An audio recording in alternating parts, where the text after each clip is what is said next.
হঠাৎ করে গ্রামের বাড়িতে যেতে চাচ্ছ? তোর বিয়ে তো, তাই আমরা গ্রামের বাড়িতে যাচ্ছি। আমার কি এখন বিয়ে করার বয়স হয়েছে? আমার কি এখন বিয়ে করার বয়স হয়েছে? বিয়ের বয়স হয়নি, এতদিনে বিয়ে দিয়ে দিলে তো 2-3টা বাচ্চার বাবা হয়ে যেতি। কেমন আছো তুমি? তোরা তো আমাকে ভালো থাকতে দিচ্ছিস না। ও মা, হবু বউয়ের সাথে কেউ তুই করে কথা বলে নাকি? আমি আসি। আমাদের গল্পগুলো যদি ভালো লেগে থাকে তাহলে আমাদের চ্যানেলটি সাবস্ক্রাইব করে পাশে থাকবেন। ধন্যবাদ। আর আমি প্রিয়াঙ্কা। আমাদের গল্পগুলো যদি ভালো লেগে থাকে অবশ্যই আমাদের চ্যানেলকে সাবস্ক্রাইব করে পাশে থাকবেন। আর হ্যাঁ, ভিডিওটি সম্পূর্ণ শুনবেন। সকালে আমি, আব্বু, আম্মু আর জান্নাত একসাথে নাস্তা করছি। ইমন, তোর আর কয়টা পরীক্ষা আছে রে? আর 2টা। কবে শেষ হবে? এখনো 3 দিন লাগবে, মাঝখানে একদিন বন্ধ আছে।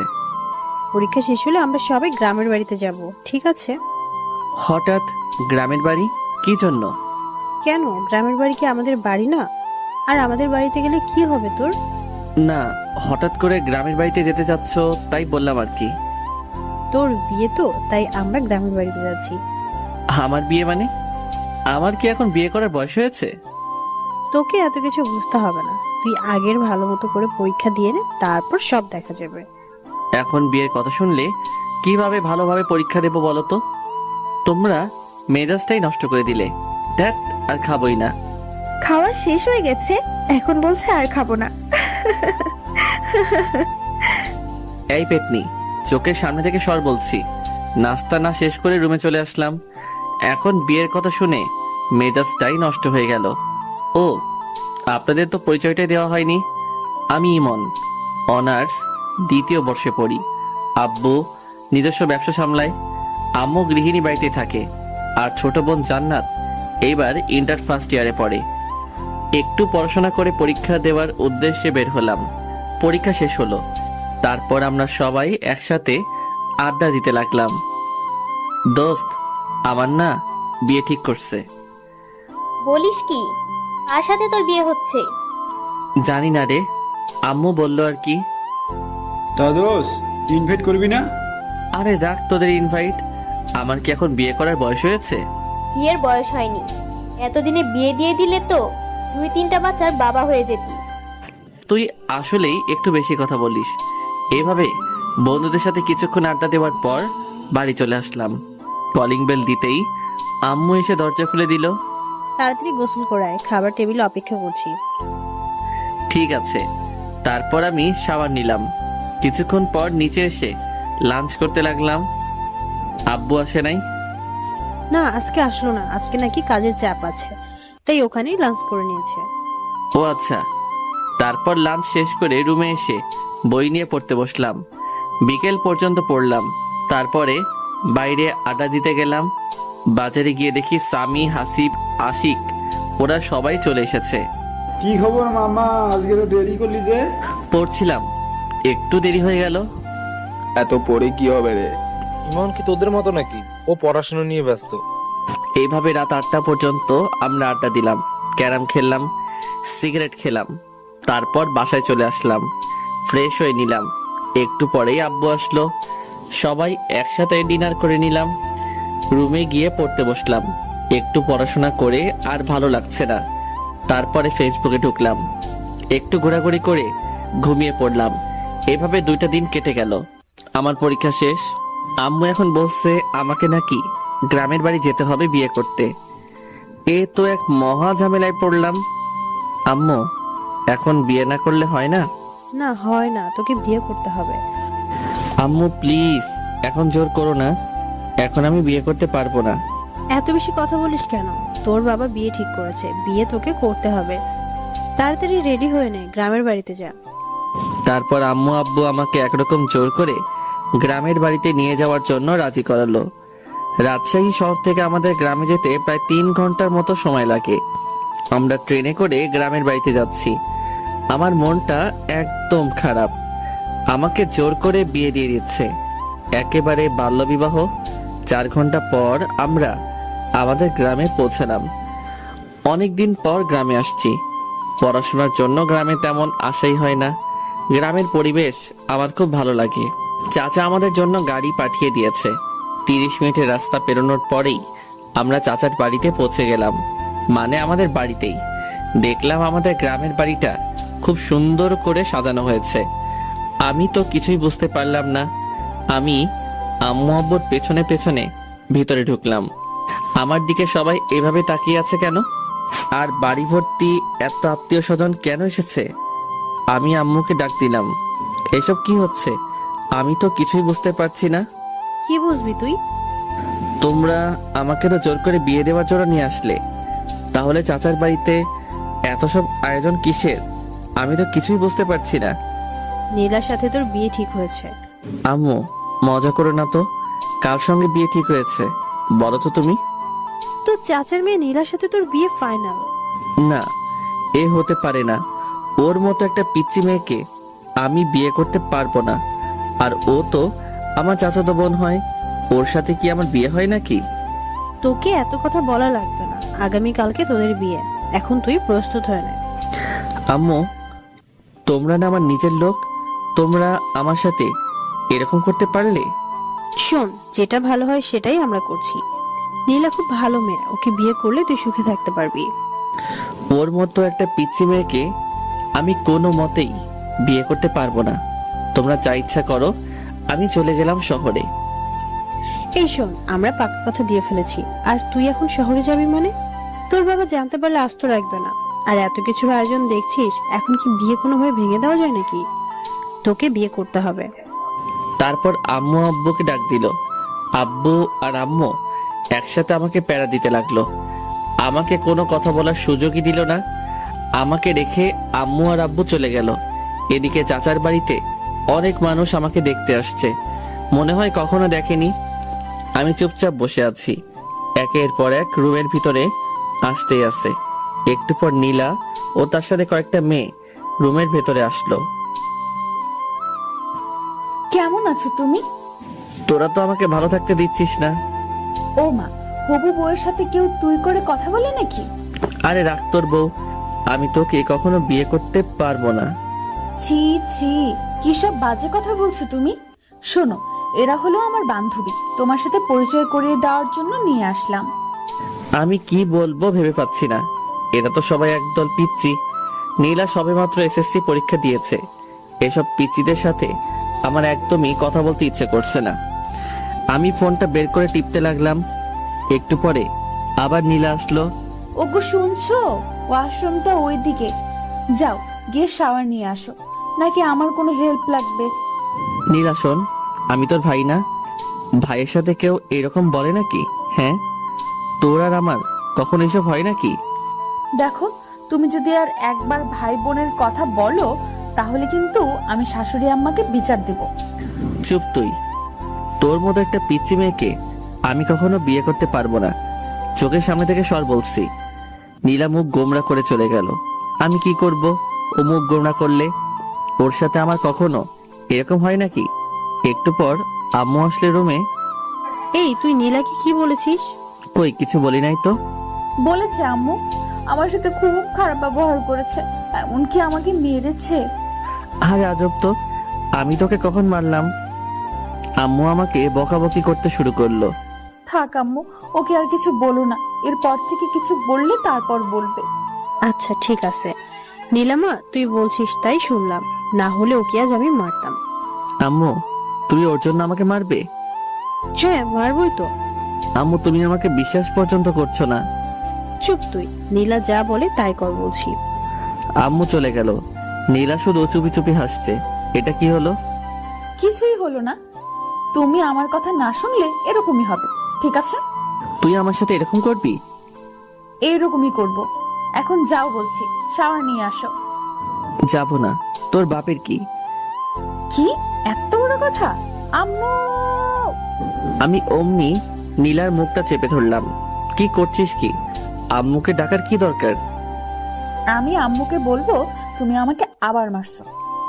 তুই মিথ্যে কথা বলবি? কই মিথ্যা বলছি? আম্মুকে ডাকবো? না থাক।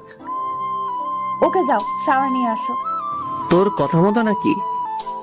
আবার থামো, দেখাচ্ছি মজা। এই বলে নীলা আমাকে ঠেলতে ঠেলতে ওয়াশরুমের মধ্যে নিয়ে গেল। ওয়াশরুমের ভিতরে গিয়ে দরজা বন্ধ করে দিল। এই এই এই, এটা কি করছিস তুই? বেশি কথা বলো না, চুপচাপ শাওয়ারের নিচে গিয়ে দাঁড়াও। কি? আমি তোর সামনে গোসল করব? যা বলছি তুই এখান থেকে। এই যে মিস্টার, চোখ নামিয়ে কথা বলো, নয়তো আমি কিন্তু চিৎকার করব। চিৎকার করবি মানে? চিৎকার করব, আর সবাইকে বলবো তুমি আমাকে ওয়াশরুমে নিয়ে এসে দরজা বন্ধ করে দিয়েছো। এই না না, এমন করিস না, আমার লক্ষ্মী বোন। কি? তুমি আবার আমাকে বোন বলছো? দাঁড়াও দেখাচ্ছি। এই বলে নীলা আমার একেবারে কাছে এসে আমার গলা জড়িয়ে ধরলো। আমাকে একটা লিপ কিস দিয়ে পালিয়ে গেল। ওর মতো একটা মেয়ে আমাকে কিস করলো। ওকে তো কোনোভাবেই বিয়ে করা যাবে না, আমার জীবনটা একেবারে শেষ করে দেবে। তারপরে আমি শাওয়ার নিলাম। হায় রে, ওয়াশরুমে আমি তো কোনো কাপড় নিয়ে আসি নাই। এখন আমি কি করব? এই অবস্থায় আমি কিভাবে বাইরে যাব? ওয়াশরুমের দরজা খুলে একটু মুখ বাড়াতেই দেখলাম নীলা বিছানার উপর বসে আছে। ওই নীলা, আমি না ওয়াশরুমের ভেতরে কিছুই নিয়ে আসি নাই। ব্যাগ থেকে আমার কিছু কাপড় দে না প্লিজ। এইভাবে বললে হবে না, মিষ্টি করে বলো, তারপরে আমি দিয়ে যাচ্ছি। মিষ্টি করে কিভাবে বলবো? তুমি বলো, ওগো শুনছো, ব্যাগ থেকে আমার কিছু কাপড় দিয়ে যাও না। কি আর করব, নীলার কথা শোনা ছাড়া আমার তো আর কোনো উপায় নেই। ওগো বউ, শুনছো? ব্যাগ থেকে আমার কিছু কাপড় দিয়ে যাও না। নীলা হাসতে হাসতে কাপড় নিয়ে আমার সামনে এসে দাঁড়ালো। আর কোনো হেল্প লাগবে নাকি? মানে? না, চেঞ্জ করার। আমি অমনি দরজা আটকে দিলাম। ওর মতো একটা পিচ্চি মেয়ের সাথে আমি কিভাবে সারা জীবন কাটাবো? তারপরে চেঞ্জ করে রুমের ভিতরে আসলাম। দেখলাম নীলা সোফায় বসে আছে। কি তোর সমস্যা কি? তুই সব সময় এখানে কি করছিস? তুমি আমার সাথে ভালোভাবে কথা বলবে কিন্তু, না হলে। না হলে? না হলে কি করবি তুই? তোর মতো একটা পিচ্চি মেয়ে আমাকে শুধু বিরক্ত করতে জানিস। ওকে, আর বিরক্ত করব না, এখন শুধু ভালোবাসবো। এই বলে নীলা আমার কাছে আসতে থাকলো। আমি আস্তে আস্তে পেছনে সরে যাচ্ছি। সরতে সরতে দেওয়ালের সাথে আটকে গেলাম। এই পিচ্চি, একদম কাছে আসবি তো বলছি। নীলা আস্তে আস্তে আমার একেবারে কাছে চলে আসলো। ভয় করছো কেন? কালই তো আমাদের বিয়ে, তারপর তো সব ঠিক হয়ে যাবে, তাই না? তুই সর বলছি। ওকে চলো, নিচে সবাই লাঞ্চ করার জন্য অপেক্ষা করছে। তুই যা, আমি তোর সাথে যাব না। বেশি কথা বলো না, একসাথে চলো বলছি, না হলে কিন্তু আবার কাছে আসবো। না না, কাছে আসিস না, চল তোর সাথে যাব। তারপর আমি নিচে গিয়ে লাঞ্চ করার জন্য একটা চেয়ারে গিয়ে বসলাম। সবাই আমাদের দিকে তাকিয়ে আছে। আমাদের বলতে আমার আর নীলার দিকে সবাই হা করে তাকিয়ে আছে। নীলার আম্মু মানে চাচি বলল, নীলা তুই জামাইয়ের পাশে গিয়ে বস। আমি তো একদম অবাক, চাচি আমাকে আগেই জামাই বলছে। না কোনো পাগলের পাল্লায় পড়লাম রে, যে কিছুই বুঝতে পারছি না। এদিকে নীলা আমার পাশের চেয়ারে বসে আমাকে শুধু বিরক্ত করে যাচ্ছে, পা দিয়ে শুধু আমার পায়ে টোকা দিচ্ছে। আমি তাড়াতাড়ি লাঞ্চ শেষ করে রুমে এসে দরজা বন্ধ করে দিলাম, যাতে পিচ্চিটা আমাকে বিরক্ত করতে না পারে। আমি ফোনটা বের করে স্বামীকে একটা ফোন দিলাম। মামা কি খবর, কি করছিস? আর বলিস না, এখানে আমার একদম ভালো লাগছে না। কবে যে বাসায় আসবো রে। কেন ভালো লাগছে না কেন? এখানে সব পিচিদের পাল্লায় পড়েছি, আমার একদমই ভালো লাগছে না। আচ্ছা মামা, তাহলে থাক, আমরা সবাই এখন ব্যস্ত আছি, পরে কথা হবে। কিসের ব্যস্ত? আরে তোদের বাড়িটা সুন্দর করে সাজিয়ে দিচ্ছি মামা, আসল ঘরটা এমন করে সাজিয়েছি না, খেলা হবে। রাখ তোর খেলা। তারপরে ফোনটা কেটে দিলাম। ফেসবুকে ঢুকে অযথাই ঘোরাঘুরি করলাম, কিছুই যে ভালো লাগছে না। এদিকে তো ফেসবুকে শুধু মেসেজ আসতেই আছে, সবাই উইশ করছে, বিয়ের উইশ। আমি বুঝতে পারলাম না এত বন্ধু বান্ধব ফেসবুকে, এরা আমার বিয়ের কথা জানলো কিভাবে। তারপরে দেখলাম আশিক আমার বিয়ে নিয়ে ফেসবুকে একটা পোস্ট করেছে। মেজাজটাই তো গরম হয়ে গেল। তারপরে বিকেল হয়ে আসলো। এদিকে নীলা এসে বারবার আমাকে বিরক্ত করছে। একটু পরপরই আমার রুমে আসছে, এটা সেটা বলছে। ওর বান্ধবীরা আমাকে নিয়ে হাসাহাসি করছে। আমি বুঝতে পারলাম না ওদের মতো এক একটা পিচ্চিদের সাহস কিভাবে হয় আমাকে নিয়ে হাসাহাসি করার। আমি কিছুই বললাম না, কারণ এখানে অনেক আত্মীয় স্বজন আছে। ওরা যদি জানতে পারে তাহলে কি বলবে। তারপরে রাত হয়ে আসলো, বিয়েটা তাহলে হয়ে যাচ্ছে। আমি কিছু করতে পারছি না। কি আজব, চাচাতো বোনের সাথে বিয়ে, ভাবতেই কেমন লজ্জা লাগছে।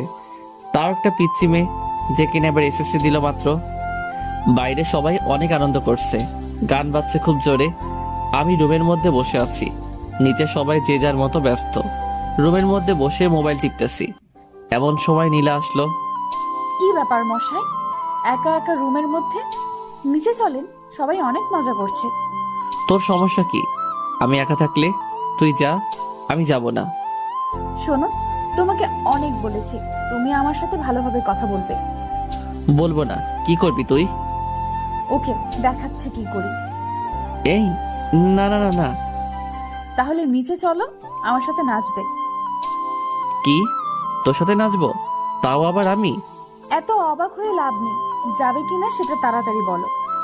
কখনই যাব না, তুই যা তো। ওকে, দেখাচ্ছি। এই শোন, আমার না এত জোরে আওয়াজ একদম পছন্দ না। জোরে সাউন্ড হলে আমার মাথায় সমস্যা হয়, তার জন্যই আমি নিজে যেতে যাচ্ছি না আর কি। সত্যি বলছো? হ্যাঁ, একদম সত্যি। ওকে, তাহলে নিচে যাওয়া লাগবে না, আমরা দুজন এখানে বসে গল্প করব। এই শোন, এখন দুজন একসাথে থাকলে মানুষ কি বলবে? হ্যাঁ, কে কি বললো সেটা দেখার বিষয় না, আমি আমার জামাইয়ের সাথে বসে গল্প করছি, তাতে মানুষের কি? তোর জামাই হতে আমার বয়েই গেছে। ফিসফিস করে কি বললে? কই কিছু না তো, কিছু বলি নাই। এইভাবে দুজন অনেকক্ষণ ধরে বসে গল্প করলাম। গল্প নয় তো, অনেকটা ঝগড়ার মতো। এই নীলা শোন, আমার না এখন ঘুম পাচ্ছে, অনেক রাত হয়ে গেছে। তুই এখন যা, আমি ঘুমাবো। আর একটু থাকি না, কেন? তোমার সাথে কথা বলতে খুব ভালো লাগে। আচ্ছা, অনেক কথা বলেছিস, এখন যা, আমি ঘুমাবো। নীলা আমাকে একটা কিস করে চলে গেল। আমি এই পিচিটার জ্বালায় আস্তে আস্তে শেষ হয়ে যাচ্ছি। কি করেছে এই পিচির হাত থেকে রেহাই পাবো বুঝতে পারছি না। সকালে আম্মুর ডাকে ঘুমটা ভাঙলো, দেখলাম আম্মু আর জান্নাত এসেছে আমার রুমে। কখন উঠবে? আজ না তোর বিয়ে? বিয়ে হয়েছে তো কি হয়েছে, এত সকালে কেউ ঘুম থেকে ওঠে নাকি? এখানে কত মানুষ, তুই যদি এত দেরি করে ঘুম থেকে উঠিস তাহলে সবাই কি বলবে? তোকে নিয়ে হাসাহাসি করবে যে। আচ্ছা যাও, উঠছি। তারপর আমি উঠে ফ্রেশ হয়ে নিলাম। একটু পর আবার সেই প্যারার আগমন রুমে। শুভ সকাল। অশুভ সকাল? অশুভ মানে? তোকে এত বুঝতে হবে না। তুমি আমার সাথে এভাবে কেন কথা বলো? তোর মতো একটা পিচির সাথে কিভাবে কথা বলবো শুনি? একটু মিষ্টি করে কথা বলা যায় না? সবার সাথে যেভাবে কথা বলো আমার সাথে সেইভাবে কথা বলবে। কি দরকার? আচ্ছা, আম্মুকে ডাকি। কথায় কথায় এভাবে ভয় দেখানো কিন্তু ঠিক না। আমি তোর চেয়ে অনেক বড়, আমার সাথে ভালোভাবে কথা বলবি। আমি তো ভালোভাবে কথা বলতে চাই, তুমি তো আমার সাথে ভালোভাবে কথা বলো না। তুমি আমার সাথে ভালোভাবে কথা বললে আমি আমার আম্মুর ভয় দেখাবো না। ঠিক আছে। এখন চলো, ব্রেকফাস্ট করবে। তোর সাথে ব্রেকফাস্ট করব না, তুই কালকে আমাকে অনেক জ্বালিয়েছিস। আচ্ছা, আজকে একটুও জ্বালাবো না, চলো তুমি। সত্যি তো? হ্যাঁ সত্যি, চলো। তারপর ব্রেকফাস্ট করে নিলাম, রুমের মধ্যে বসে আছি, ছাদে যাচ্ছি, ফোন টিপসি। এভাবে দুপুর হয়ে আসলো, বিয়ের আয়োজন শুরু হয়ে গেল। আমি একটা সাদা পাঞ্জাবি পরেছি, একেবারে বুড়া বুড়া লাগছে। সাদা পাঞ্জাবি আমি আগে কখনো পরি নাই, আজকে আম্মু অনেক জোরাজোরি করলো তাই পরলাম। আর বিয়েতে নাকি সাদা কাপড় পরতে হয়। একটু পরে কাজী সাহেব বিয়ে পড়াতে শুরু করলো। আমি চুপচাপ বসে আছি, সবাই ছবি তোলা নিয়ে ব্যস্ত। এদিকে শহর থেকে আমার বন্ধু বান্ধব এবং আব্বুর অনেক বন্ধু বান্ধব, অনেকেই আমার বিয়েতে। বিয়ের কার্যক্রম একেবারে শেষ, এখন বাড়িতে যাওয়ার পালা। চাচা চাচি নীলাকে আমার হাতে তুলে দিল। তারা অনেক কান্নাকাটি করছে, নীলাও অনেক কান্নাকাটি করছে। আমার তো একটু একটু হাসি পাচ্ছে। যাই হোক, চুপচাপ দাঁড়িয়ে থাকলাম। একটু পর আমরা আমাদের বাড়িতে যাওয়ার জন্য রওনা দিলাম। অনেক দূরের রাস্তা, যেতে যেতে প্রায় সন্ধ্যা পেরিয়ে যাবে। নীলা আমার পাশের সিটে বসে আছে, একটু পর পর আমার দিকে তাকাচ্ছে আর হাসছে। আমি তো পিচিটার কাহিনী দেখে একেবারে অবাক, কখনো কাঁদছে কখনো হাসছে, কিছুই বুঝতে পারছি না। কিছু দূর যাওয়ার পরে নীলা আমার কাঁধে মাথা রেখে ঘুমিয়ে পড়ল। এই প্রথম নীলার মুখের দিকে ভালো করে তাকাইলাম। বাহ, পিচিটাকে দেখতে কিন্তু খুব সুন্দর লাগছে। একেবারে বউ বউ লাগছে। এই আমি কি সব ভাবছি, নীলার মতো একটা পিচ্ছি মেয়েকে নিয়ে? ওকে তো আমি কোনোদিনও বউ হিসেবে মেনে নিব না। আমি কি সব আজে বাজে চিন্তা করছি। এভাবে নানান কথা ভাবতে ভাবতে সন্ধ্যায় বাড়িতে পৌঁছে গেলাম। গাড়ি থেকে নামতেই আমি রীতিমতো অবাক। ওয়াও, আমাদের বাড়িটাকে দেখতে কি সুন্দর লাগছে, কি সুন্দরভাবে লাইটিং করা হয়েছে। বাড়িটার সৌন্দর্য দেখে আমি মুগ্ধ হয়ে যাচ্ছি। বাড়ি দেখতে দেখতেই ভেতরে চলে আসলাম। আমি আমার রুমে যাব, অমনি দেখলাম দরজায় একটা তালা ঝুলানো। তারপরে দেখলাম সামি, আশিক, হাসিব সবাই দরজার সামনে চলে আসলো। কি খবর? এই সন্ধ্যায় বাসর ঘরে যাওয়ার জন্য এত আগ্রহ? না, বাসর ঘরে যাব মানে? আমি তো আমার রুমে যাচ্ছিলাম। বুঝেছি ভাই, আমাদের আর বোঝাতে হবে না, আর একটু ধৈর্য ধরে অপেক্ষা কর ভাই। আমি কোনো কথা না বলে পাশের রুমে ফ্রেশ হতে চলে গেলাম। আম্মু এসে আমাকে আরেকটা পাঞ্জাবি দিল, বলল তুই এই পাঞ্জাবিটা পর। আম্মু, সাদা কালারের পাঞ্জাবি পরতে একদম ভালো লাগে না। আমি এখন পাঞ্জাবি পরবো কেন? আমি এখন টি শার্ট পরবো। বাসুরাতে কেউ টি শার্ট পরে নাকি? আচ্ছা তুই থাম, আমি সাদাটা চেঞ্জ করে অন্য একটা কালারের পাঞ্জাবি নিয়ে আসছি। আচ্ছা ঠিক আছে। ফ্রেশ হয়ে বন্ধুদের সাথে আড্ডা দিতে লাগলাম। সবাই মিলে অনেক মজা করছি। সবাই তো শুধু বাসর ঘর করছে। আমার তো শুনতে একদমই ভালো লাগছে না। রাত 11টা বেজে গেল। আম্মু আব্বু এসে আমাকে বকাবকি করতে শুরু করে দিল। তোর বুদ্ধি বলতে কিছুই নেই। এখন রাত 11টা বেজে গেছে আর তুই এখনো বসে আছিস? যা তাড়াতাড়ি রুমে যা। মাথা নিচু করে চুপচাপ রুমে যাচ্ছি। দরজার সামনে যেতেই সামি আমার কাছে আসলো। মামা, বালিশের নিচে রাখা আছে। তোর শালা শত সামনে থেকে। তারপর আমি দরজা খুলতেই পুরোপুরি অবাক হয়ে গেলাম। রুমটা এত সুন্দর করে সাজানো আমি কিছুতেই বোঝাতে পারবো না। আমি এদিকে ওদিকে ঘুরে রুমটা দেখতে লাগলাম। বিছানাটাও খুব সুন্দর করে সাজানো। চোখ পড়লো নীলার দিকে। দেখলাম বিছানার মাঝখানে ঘোমটা দিয়ে বসে আছে। আমি সোফায় গিয়ে বসে পড়লাম। এই তুমি সোফায় কেন বসলে? তোর মাথায় বসবো নাকি? বাসর রাতে কেউ কারো মাথায় বসে না। তুমি আমার সামনে এসে বসো। তোর সামনে আমি বসবো না। এটা কিন্তু বাড়াবাড়ি হয়ে যাচ্ছে, কাছে আসো বলছি। শোন, তোর মতো একটা পিচ্চি মেয়েকে আমি বউ হিসেবে কখনোই মেনে নিব না। কেন, আমার দোষ কি? কি করেছি আমি? জানি না কি তোর দোষ, কিন্তু তোর মতো একটা পিচ্চি মেয়েকে আমি আমার বউ করে নিতে পারবো না। কেন আমাকে বউ হিসেবে মেনে নিবে না? তাহলে কেন আমাকে বিয়ে করলে? আব্বু আম্মুর জোড়াজোড়িতে তোকে বিয়ে করেছি, না হলে কখনোই তোর মতো পিচ্চিকে আমি বিয়ে করতাম না। বিয়েটা কি একটা ছেলে খেলা পেয়েছো নাকি, যে তুমি তোমার আব্বু আম্মুর জোড়াজোড়িতেই আমাকে বিয়ে করবে আর আমার জীবনটা নষ্ট করে দেবে? তোর জীবন নষ্ট করতে চাইনি। বিয়ে করেছো আর এখন বলছো বউ হিসেবে মানি না? দেখাচ্ছি তোমায়। নীলা বিছানা থেকে নেমে আমার কাছে আসছে। দেখ পিচ্চি, একদম আমার কাছে আসার চেষ্টা করবি না, না হলে কিন্তু খবর আছে। কি করবে তুমি শুনি? মারবো তোকে। আম্মু, আম্মু, তোমার ছেলে আমাকে মারছে। এই পিচ্চি, চিৎকার করছিস কেন? আমি তোকে কখন মারলাম? মারতে চেয়েছো তো নাকি? মারতে চেয়েছি কিন্তু মারি নাই তো। আচ্ছা তোকে মারবো না, এখন আমি ঘুমাবো। আর একটা কথাও বলবি না। ওই বাসর রাতে কেউ ঘুমায় নাকি? আর তুমি বিছানায় চলো। সোফায় কেন বসে আছো? তোর কাছে আমি যাব না, আমার থেকে দূরে থাকবি। কি দূরে থাকবো? দাঁড়াও দেখাচ্ছি। এই বলে নীলা আমার কোলে এসে বসলো। এই পিচ্চি, কি করছিসটা কি? ওঠ বলছি। উঠবো না, আর তুমি এত কথা বলবে না, না হলে কিন্তু আমি চিৎকারও করব, তখন বুঝবে কি হয়। না, চিৎকার করিস না। তারপরে নীলা আমার হাত ধরে আমাকে বিছানায় নিয়ে গেল। তোর সঙ্গে একসাথে ঘুমাতে পারবো না। ঘুমাতে কে বলছে? তাহলে দেখবে। কি দেখবো? এই বলে নীলা আমাকে ধাক্কা দিয়ে বিছানায় ফেলে দিল। তারপরে আমার বুকের উপরে উঠে গলা জড়িয়ে ঠোঁটে ঠোঁট লাগিয়ে দিল। নীলা আমার বুকের উপরে থাকায় আমি কিছুতেই ওকে নামাতে পারছি না, আর এদিকে কিছু বলতেও পারছি না, কারণ চার ঠোঁট একসাথে বন্দী হয়ে আছে। অনেকক্ষণ পর নীলা আমাকে ছাড়লো। দুজনেই অনেক হাঁপাচ্ছি, কেউ কোনো কথা বলতে পারছি না। একটু পরে নীলা আমার বুকের উপর মাথা রেখে শুয়ে পড়লো। এই পিচ্চি, তোকে অনেকক্ষণ থেকে সহ্য করছি, এখন আমার উপর থেকে নাম বলছি। শোনো, তুমি বেশি কথা বলবে না বলছি, না হলে কিন্তু আমি আম্মুর কাছে বিচার দিব, আর তারপরে কি হবে তুমি ভালোভাবেই বুঝতে পারছো। আমি আর কোনো কথা বললাম না। কারণ কথা বলার কোনো রাস্তা নেই। সব রাস্তা এই পিচি শয়তানি আটকে দিয়েছে। আমি শুধু ভাবছি এই পিচির হাত থেকে কিভাবে রেহাই পাবো। আল্লাহ, তুমি আমাকে এর হাত থেকে বাঁচাও। আমি আর পারছি না। এইটুকু একটা মেয়েকে কিভাবে নিজের বউ করে নেব বুঝতে পারছি না। তাও আমার চাচাতো বোন, মেনে নেওয়া একেবারে অসম্ভব।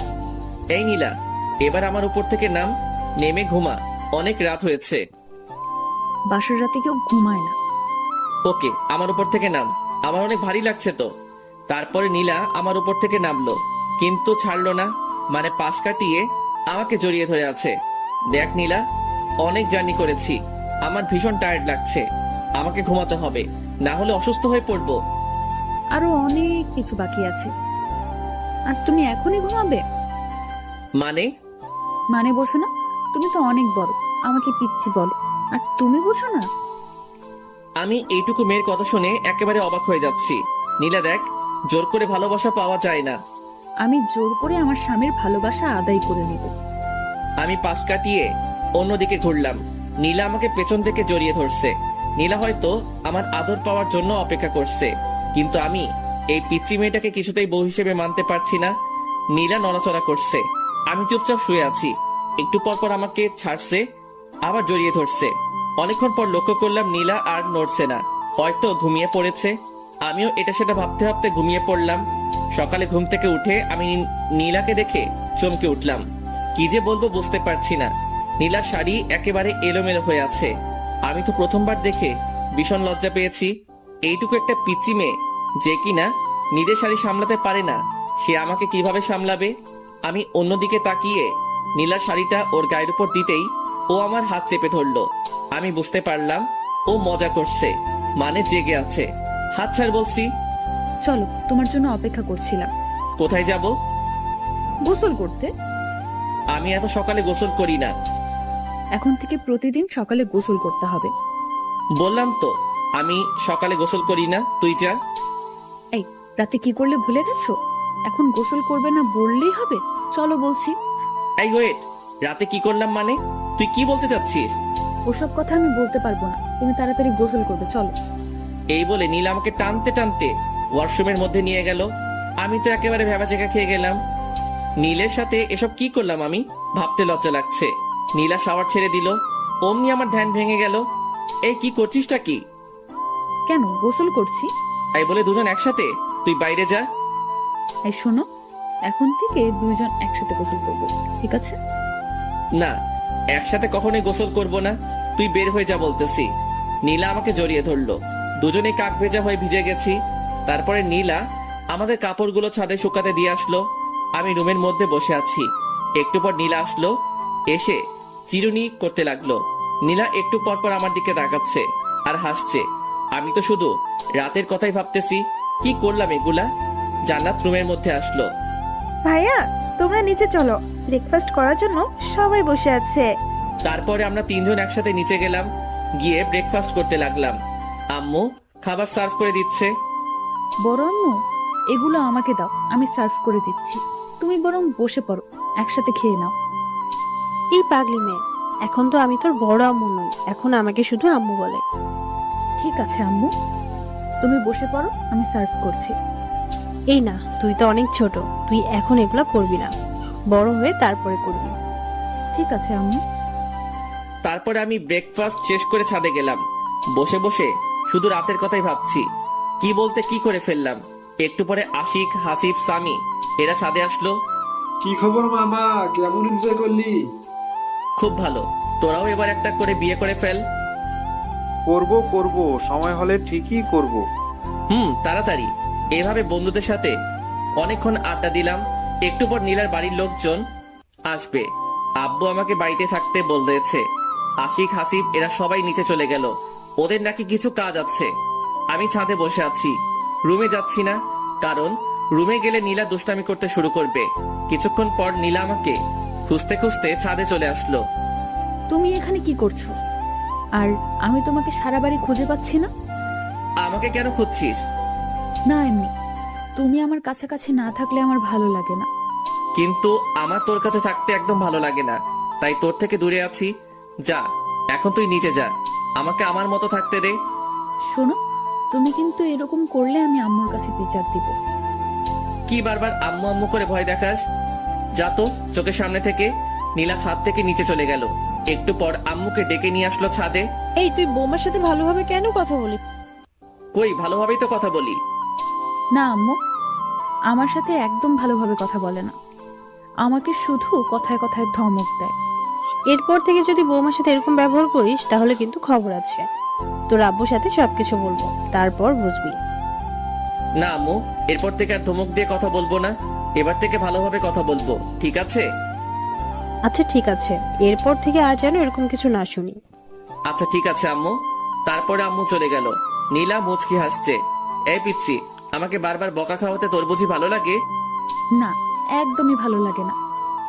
আমার প্রাণের স্বামী ছোট বাচ্চাদের মতো তার আম্মু আব্বুর কাছে বকা খায়, এগুলো আমার একদমই ভালো লাগে না। তাহলে কেন বারবার আম্মুর কাছে বিচার দিস? কারণ তুমি আমার সাথে ভালোভাবে কথা বলো না, আমার কথা একটাও শোনো না। আচ্ছা, এবার থেকে শুনবো।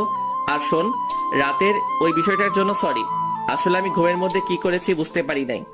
প্লিজ তুই কিছু মনে করিস না। কি হলো, হাসছিস কেন? তুমি তো রাতে কিছুই করনি, আমি এমনিতেই মজা করে ওগুলো বলেছিলাম। কি শয়তাননি, তুই আমার সাথে একদম এগুলো করবি না। আচ্ছা, এবার থেকে আর ওরকম করব না। চলো এবার নিচে চলো। নিচে যাচ্ছি। এমন সময় নীলা চিৎকার দিয়ে উঠলো। অমনি আম্মু আর জান্নাত চলে আসলো।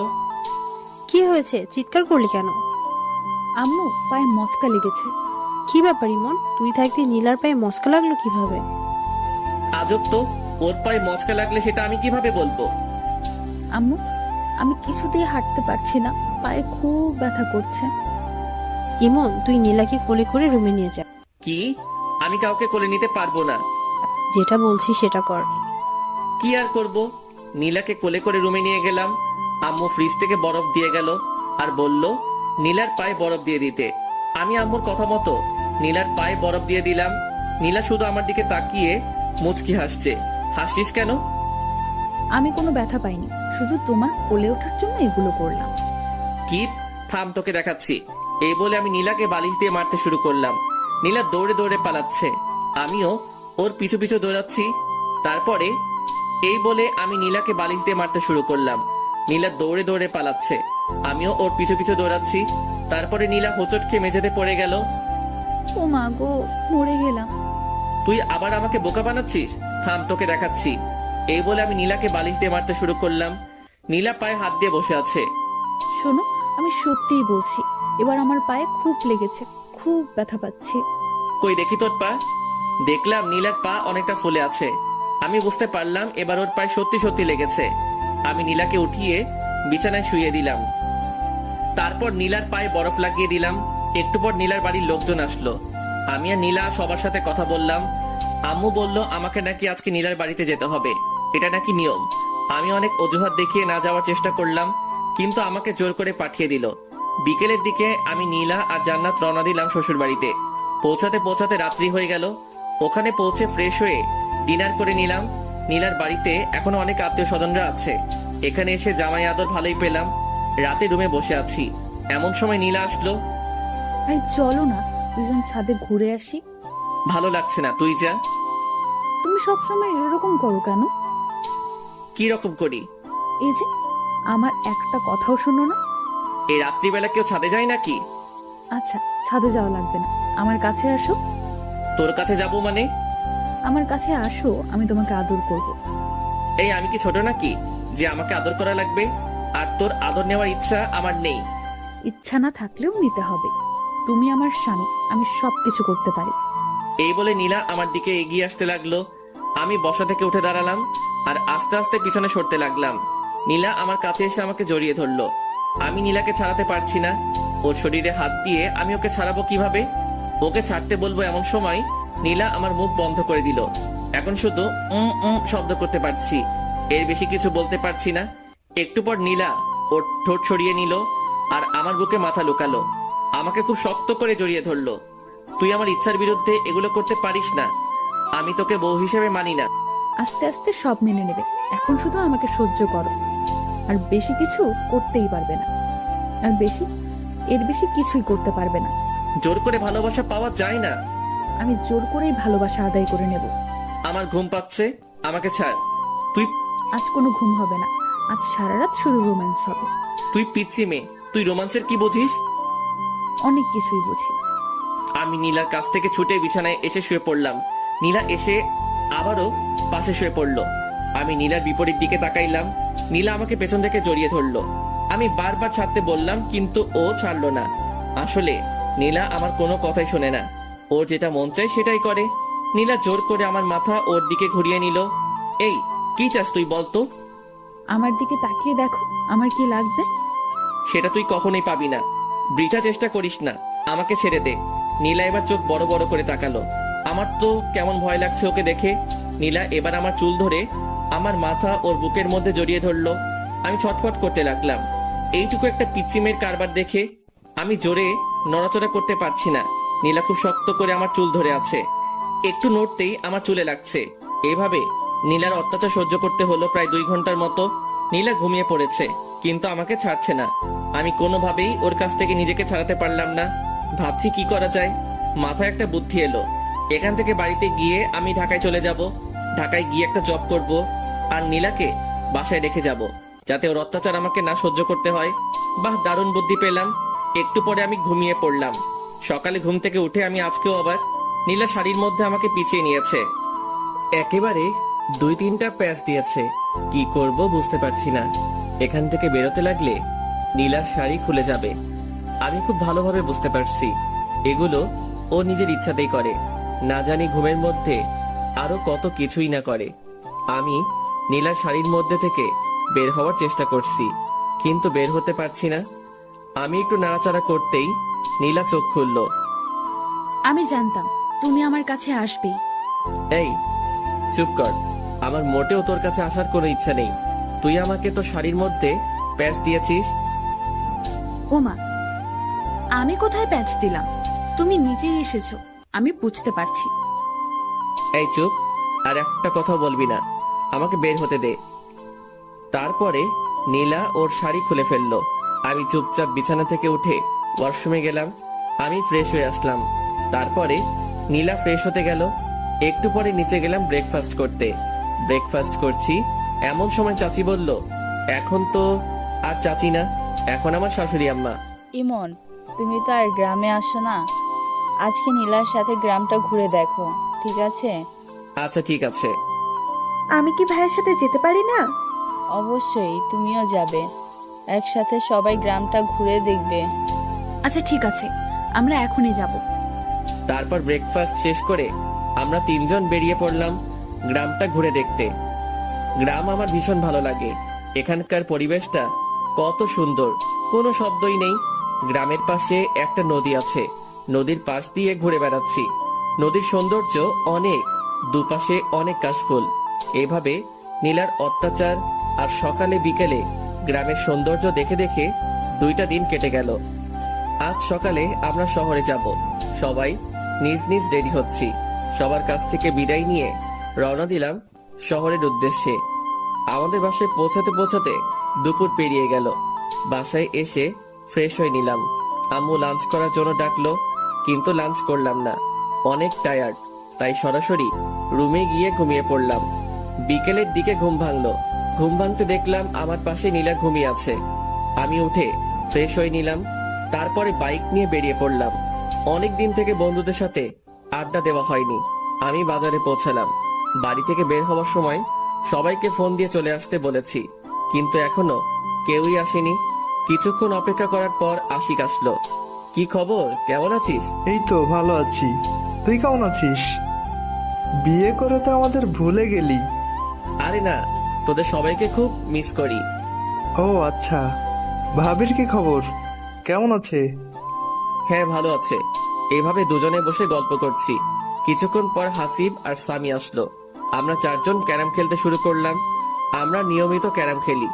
কিছুদিন না খেলায় আমি তেমন খেলতে পারছি না। ক্যারাম খেলছি আর সিগারেট টানছি। কখন যে রাত হয়ে গেছে বুঝতেই পারি নাই। আমরা সবাই যে যার বাসায় চলে আসলাম। আমার বাসায় পৌঁছাতে পৌঁছাতে রাত 9টা বেজে গেল। কলিং বেল দিলাম, আম্মু এসে দরজা খুলে দিল। আচ্ছা তোমরা যাও, আমি ফ্রেশ হয়ে আসছি। তারপরে আমি ওয়াশরুমে যাব। এমন সময় নীলা এসে সামনে দাঁড়ালো। কি সমস্যা তোর? সামনে দাঁড়িয়েছিস কেন? তুমি কোথায় গিয়েছিলে আমাকে না বলে? কোথায় যাব না যাব সেটা কি তোকে বলে যেতে হবে নাকি? আই ওয়েট, তুমি কি খেয়েছো? কি খেয়েছি মানে? তুমি স্মোক করো? সিগারেটের গন্ধ বের হচ্ছে। শর্ত সামনে থেকে। আমি নীলার পাশ কাটিয়ে ওয়াশরুমে গেলাম। তারপরে ফ্রেশ হয়ে নিচে গেলাম ডিনার করতে। দেখলাম আম্মু, আব্বু, জান্নাত, নীলা সবাই বসে আছে আমার জন্য। একসাথে ডিনার করবে তাই আমি গিয়ে বসে পড়লাম। আম্মু খাবার সার্ভ করতে শুরু করলো। আম্মু, তুমিও বসে পড়ো, আমাদের সাথেই খাবে। আচ্ছা ঠিক আছে, বসছি, তোরা খেতে শুরু কর। আব্বু, আমার কিছু কথা ছিল। হ্যাঁ বলো। আব্বু, আমি এখন জব করব। অনেক তো বসে থাকলাম, এখন একটা কোনো কাজ করি। তাছাড়াও এখন তো বিয়ে করেছি, একটা জব করা দরকার। না, তোকে কোনো জব করতে হবে না। দেখ, ভালো লাগে না। আমার একটা কথাও তোমরা শোনো না। আমি ডিনার না শেষ করে রুমে চলে আসলাম। নীলার কাছ থেকে বাঁচার একটা বুদ্ধি পেলাম। এটাও আব্বু বন্ধ করে দিল। এখন কি করব? কিভাবে এই পিচ্চি শয়তান্নির হাত থেকে বাঁচবো? একটু পরেই নীলা আসলো। নীলা এসে দরজা লক করে দিল। এই, তোমার সমস্যা কি? কোনো সমস্যা নেই। বলো বলছি। এই শোন, মাথা এমনিতেই গরম হয়ে আছে, আর রাগিয়ে দিস না বলছি। আমি বুঝতে পেরেছি, তুমি আমার হাত থেকে বাঁচার জন্য বাইরে জব করতে যেতে চাচ্ছ। একটা কথা শুনে রাখো, আমার হাত থেকে তোমার নিস্তার নেই। তুমি যেখানেই যাও, আমি সব সময় তোমার পাশে থাকবো। তুই আসলেই একটু বেশি কথা বলিস। বেশি দেখছোটা কি? এখন দেখবে। মানে কি বলছিস? মানে তুমি স্মোক করো। এখন আমি সরাসরি আম্মুকে বলে দিব। তুই দেখেছিস আমি স্মোক করি? দেখি নাই, তবে গন্ধ পেয়েছি। এখনই আমি আম্মুকে বলছি। এই বলে নীলা বাইরের দিকে যেতে লাগলো। আমি ওর হাতটা ধরলাম। এই, আম্মুকে বলিস না প্লিজ। এর আগে আম্মু অনেক বকাবকি করেছিল, এমনকি আমাকে চড় মেরেছিল। আচ্ছা বলবো না, আমার কয়েকটা শর্ত আছে। এগুলো শুনলে আমি আর আম্মুকে বলবো না। কি শর্ত? শর্তগুলো মানতে হবে কিন্তু, না হলে আমি সরাসরি আম্মুর কাছে যাব আর গিয়ে বলবো, আম্মু তোমার ছেলে আমাকে মেরেছে, আমার সাথে খারাপ ব্যবহার করেছে এবং সিগারেট খেয়েছে। আচ্ছা কি শর্ত বল? আমার সাথে ভালো করে কথা বলতে হবে, মানে তুমি করে কথা বলতে হবে। এসব তুই চলবে না, আমি যা বলবো সেগুলো তোমাকে শুনতে হবে। কখনোই পারবো না। ওকে, তাহলে যাই আম্মুর কাছে, গিয়ে বলি তার ছেলে সিগারেট টানার গল্প। না, বলিস না। তাহলে আমার কথা শুনতে হবে। আচ্ছা ঠিক আছে, শুনবো। থ্যাংক ইউ, এ বলে একটা কিস বসিয়ে দিল। আমি শুধু মাথা নিচু করে থাকলাম, কিছুই করতে পারছি না। আবার একটা বুদ্ধি বের করতে হবে। আই, কি ভাবছো? না, কিছু না। ওকে, তাহলে এখন আমাকে একবার জড়িয়ে ধরো। পারবো না, সর। দুইটা অপরাধ করলে। দুইটা মানে? এক, আবার তুই করে কথা বলছো, আর দুই, আমার কথা শোনো নাই। আচ্ছা তুমি করে না বললে হয় না? না হয় না, জড়িয়ে ধরো বলছি। কি আর করব, ইচ্ছা না থাকা সত্ত্বেও নীলাকে হালকা করে জড়িয়ে ধরলাম। নীলা মুচকি হাসলো আর আমাকে শক্ত করে জড়িয়ে ধরলো। নীলা প্লিজ, তুমি আমার কাছ থেকে স্বামীর অধিকার চেও না। আচ্ছা চাইবো না, সময় হলে তুমি এমনিতেই দিবে। আচ্ছা ঠিক আছে, এখন ঘুমাই তাহলে। ঠিক আছে চলো। আজ অন্যদিকে তাকিয়ে ঘুমানোর আগেই নীলা আমাকে সামনাসামনি জড়িয়ে ধরলো। কি করব কিছুই বুঝতে পারছি না। আস্তে আস্তে এই পিচ্চি মেয়েটার মায়ায় পড়ে যাচ্ছি। নীলার প্রতি কি আমার বেশি অন্যায় করা হচ্ছে না? আমি কি ওকে আপন করে নেব? না, কি সব ভাবছি। ও তো আমার চাচাতো বোন। চাচাতো বোন কি আর বউ হয়? আই, তুমি কি ভাবছো গো? না কিছু না। বলো বলছি। না তেমন কিছু না, আমার একটা গার্লফ্রেন্ড আছে, ওকে নিয়ে ভাবছি। সত্যি বলছো? হ্যাঁ। তুমি না এখন বিয়ে করেছো? তোমার গার্লফ্রেন্ড থাক বা না থাক, সবকিছু ভুলে যাও। কখনোই পারবো না। এর জন্য তুমি আমাকে আপন করে নিচ্ছ না? হ্যাঁ, নীলা আমাকে ছেড়ে দিল, মনে হয় কষ্ট পেয়েছে। পাক, একটু একটু কষ্ট পেলে আমাকে ছেড়ে চলে যাবে, আর তখনই আমার শান্তি হবে। এই প্রীতির জ্বালা আমার একদম সহ্য হয় না। তারপরে এটা সেটা ভাবতে ভাবতে ঘুমিয়ে পড়লাম। সকালে ঘুম থেকে উঠে দেখি নীলা আমার পাশে নেই। আজ একটু অবাক হলাম। প্রতিদিন ঘুম থেকে উঠে পিচ্চি যেরকম জ্বালা সহ্য করি, আজকে বেঁচে গেলাম। ব্যাপারটা কি? দেখলাম পিচ্চি গোসল করে বেরিয়ে আসছে ভেজা চুল নিয়ে। ঘুম থেকে উঠে পড়েছো, যাও গোসল করে আসো। আমার এত সকালে গোসল করতে ভালো লাগে না। দেখো, তুমি যদি সকালে গোসল না করো তাহলে আম্মু ভাববে আমাদের মধ্যে কোনো সম্পর্ক হয়নি, আর তখন তারা অনেক কষ্ট পাবে। তার চেয়ে বরং তুমি গোসল করে আসো। তুই এত কিছু বুঝিস কিভাবে? আবার তুই করে বলছো? ও সরি সরি, তুমি আসলে একটা পিচ্ছি। তারপরে আমি ওয়াশরুমে গিয়ে শাওয়ার নিলাম। গোসল শেষ করে রুমে আসতে দেখলাম নীলা চিরুনি করছে। নিচে চলো, আম্মু খাওয়ার জন্য ডাকতে এসেছিল। চল। I stop. আমি তোর থেকে বয়সে ছোট হলে কি হবে? আমি তোর বড় ভাবি, তুই আমাকে রেসপেক্ট দিয়ে কথা বলবি। চলো। তারপর নিচে গিয়ে ব্রেকফাস্ট করতে শুরু করলাম। এবং তুই আজকে নীলিমাকে তোদের কলেজে ভর্তি করে দে, আমি প্রিন্সিপালের সাথে কথা বলছি। তাহলে ভালোই হবে, বাড়ি 3 জন একসাথে কলেজে যাবে। কিছুই বললাম না, কারণ আমি আব্বুর কথার উপর দিয়ে কিছু বলি না। ব্রেকফাস্ট শেষ করে রুমে গিয়ে ভার্সিটিতে যাওয়ার জন্য রেডি হলাম। নীলাও আসলো, রেডি হচ্ছে। ও আজকে কলেজে ভর্তি হবে। রাতে যে কথা বললাম, ওর তো মন খারাপ হয়েছিল। এখন কলেজে ভর্তি হওয়ার কথা শুনে একটু হাসি খুশি লাগছে। আমি বাইরে গিয়ে বাইক নিয়ে দাঁড়িয়ে আছি। এদিকে জান্নাতের আর নীলার আসার কোনো নামগন্ধই নেই। অনেকক্ষণ হয়ে গেল, এখনো আসছে না। আমি ওদেরকে ডাকতে গেলাম, যেতেই দেখি ওরা বেরিয়ে আসছে। এতক্ষণ সময় লাগে নাকি? না, আসলে ভাবি আজকে কলেজে প্রথম যাচ্ছে, তার জন্য একটু সাজিয়ে দিচ্ছিলাম আর কি। তাই না নীলু ভাবি? তোদের লেকচার বন্ধ করে বাইকে উঠবি নাকি আমি যাব? এই না, উঠছি। আগে নীলা উঠলো, তারপরে জান্নাত উঠলো। আমি বাইক স্টার্ট দিয়ে ভার্সিটির দিকে যেতে লাগলাম। কেমন লজ্জা লজ্জা লাগছে, নিজের বউকে নিয়ে ভার্সিটিতে যাচ্ছি, তাও আবার পিচ্ছি। কেমনটা লাগে? ভার্সিটিতে পৌঁছে বাইকটা পার্ক করে আমি নীলাকে নিয়ে প্রিন্সিপালের রুমের দিকে যাচ্ছি। সবাই আমাদের দিকে তাকিয়ে আছে। এই, সবাই আমাদের দিকে তাকিয়ে আছে কেন? তোর মতো একটা পিচ্ছি মেয়ে ভার্সিটিতে এসেছে, তাই সবাই তাকিয়ে আছে। নীলা কোনো কথা বলল না। আমি সরাসরি প্রিন্সিপালের রুমে গেলাম। আসসালামু আলাইকুম, আসতে পারি স্যার? ওয়ালাইকুম আসসালাম। আরে ইমন জি, এসো এসো, ভেতরে এসে বসো। জি ধন্যবাদ স্যার। তা হানিমুন বাদে এখনই ভার্সিটিতে আসতে হলো? আমি আর নীলা দুজনে মাথা নিচু করলাম। আমার মতো নীলা হয়তো লজ্জা পেয়েছে। আরে লজ্জার কিছু নেই, বিয়ে করেছে তো কি হয়েছে, বিয়ে তো করতেই হবে তাই না? হ্যাঁ স্যার। এই যে ছাত্রের বউ ছাত্রী, নাম কি তোমার? নীলা। শুধু নীলা নাকি দুজনের মিল করে নীলা ইসলাম? নীলা মাথা নিচু করে মুচকি হাসলো। আচ্ছা ঠিক আছে, আর লজ্জা দিচ্ছি না, আমি সব ব্যবস্থা করে রেখেছি, তুমি শুধু এখানে একটা সাইন করো। নীলা সাইন করলো। নীলা শোনো, তোমার সিলেবাস দেখে তুমি ভার্সিটির লাইব্রেরি থেকে প্রয়োজনীয় বইগুলো সংগ্রহ করে নিও। ঠিক আছে স্যার। তারপর আমি আর নীলা প্রিন্সিপাল স্যারের রুম থেকে বেরিয়ে আসলাম। এই শোনো, আমাকে আমার ক্লাসটা দেখিয়ে দাও। ওইদিকে যা। ওইদিকে বললে হবে না, আমাকে পৌঁছে দিয়ে আসো। আমি নীলাকে ওর ক্লাসরুমের দিকে এগিয়ে দিলাম। ভার্সিটির সব ছেলে মেয়ে আমাদের দুজনের দিকে তাকিয়ে আছে। তাকাবেই না কেন? আজ পর্যন্ত আমার পাশে আমার 2-3টা বান্ধবী ছাড়া অন্য কাউকে দেখিনি। আজ হঠাৎ করে আমার পাশে নীলাকে দেখে হয়তো সবাই তাকিয়ে আছে। আমি নীলাকে ওর ক্লাসরুমটা দেখিয়ে দিলাম। তারপরে আমি সরাসরি আমাদের আড্ডা দেওয়ার জায়গায় চলে গেলাম। আমাকে দেখে সবাই চমকে উঠলো। মামা, তুই ভার্সিটিতে? আজব ব্যাপার তো। আমারও তো একই কথা, তুই হঠাৎ ভার্সিটিতে আসলি মানে? কেন, আমার কি ভার্সিটিতে আসা বারণ আছে নাকি? না, বারণ নেই, তবে তুই মাত্র 5 দিন হলো বিয়ে করলি আর আজকে ভার্সিটিতে চলে আসলি। ভাবির সাথে রোমান্স করবি, সেটা না করে হঠাৎ ভার্সিটিতে, তাই আমরা সবাই একটু অবাক হলাম আর কি। তোরা জানিস না, তোদের ছাড়া আমার একদমই ভালো লাগে না, তাই তো ভার্সিটিতে চলে আসলাম। থাক, হয়েছে হয়েছে, এখন বিয়ে করেছিস, আর কদিন পর তো আমাদের চিনতেই পারবি না। এখনই চিনতে পারছি না।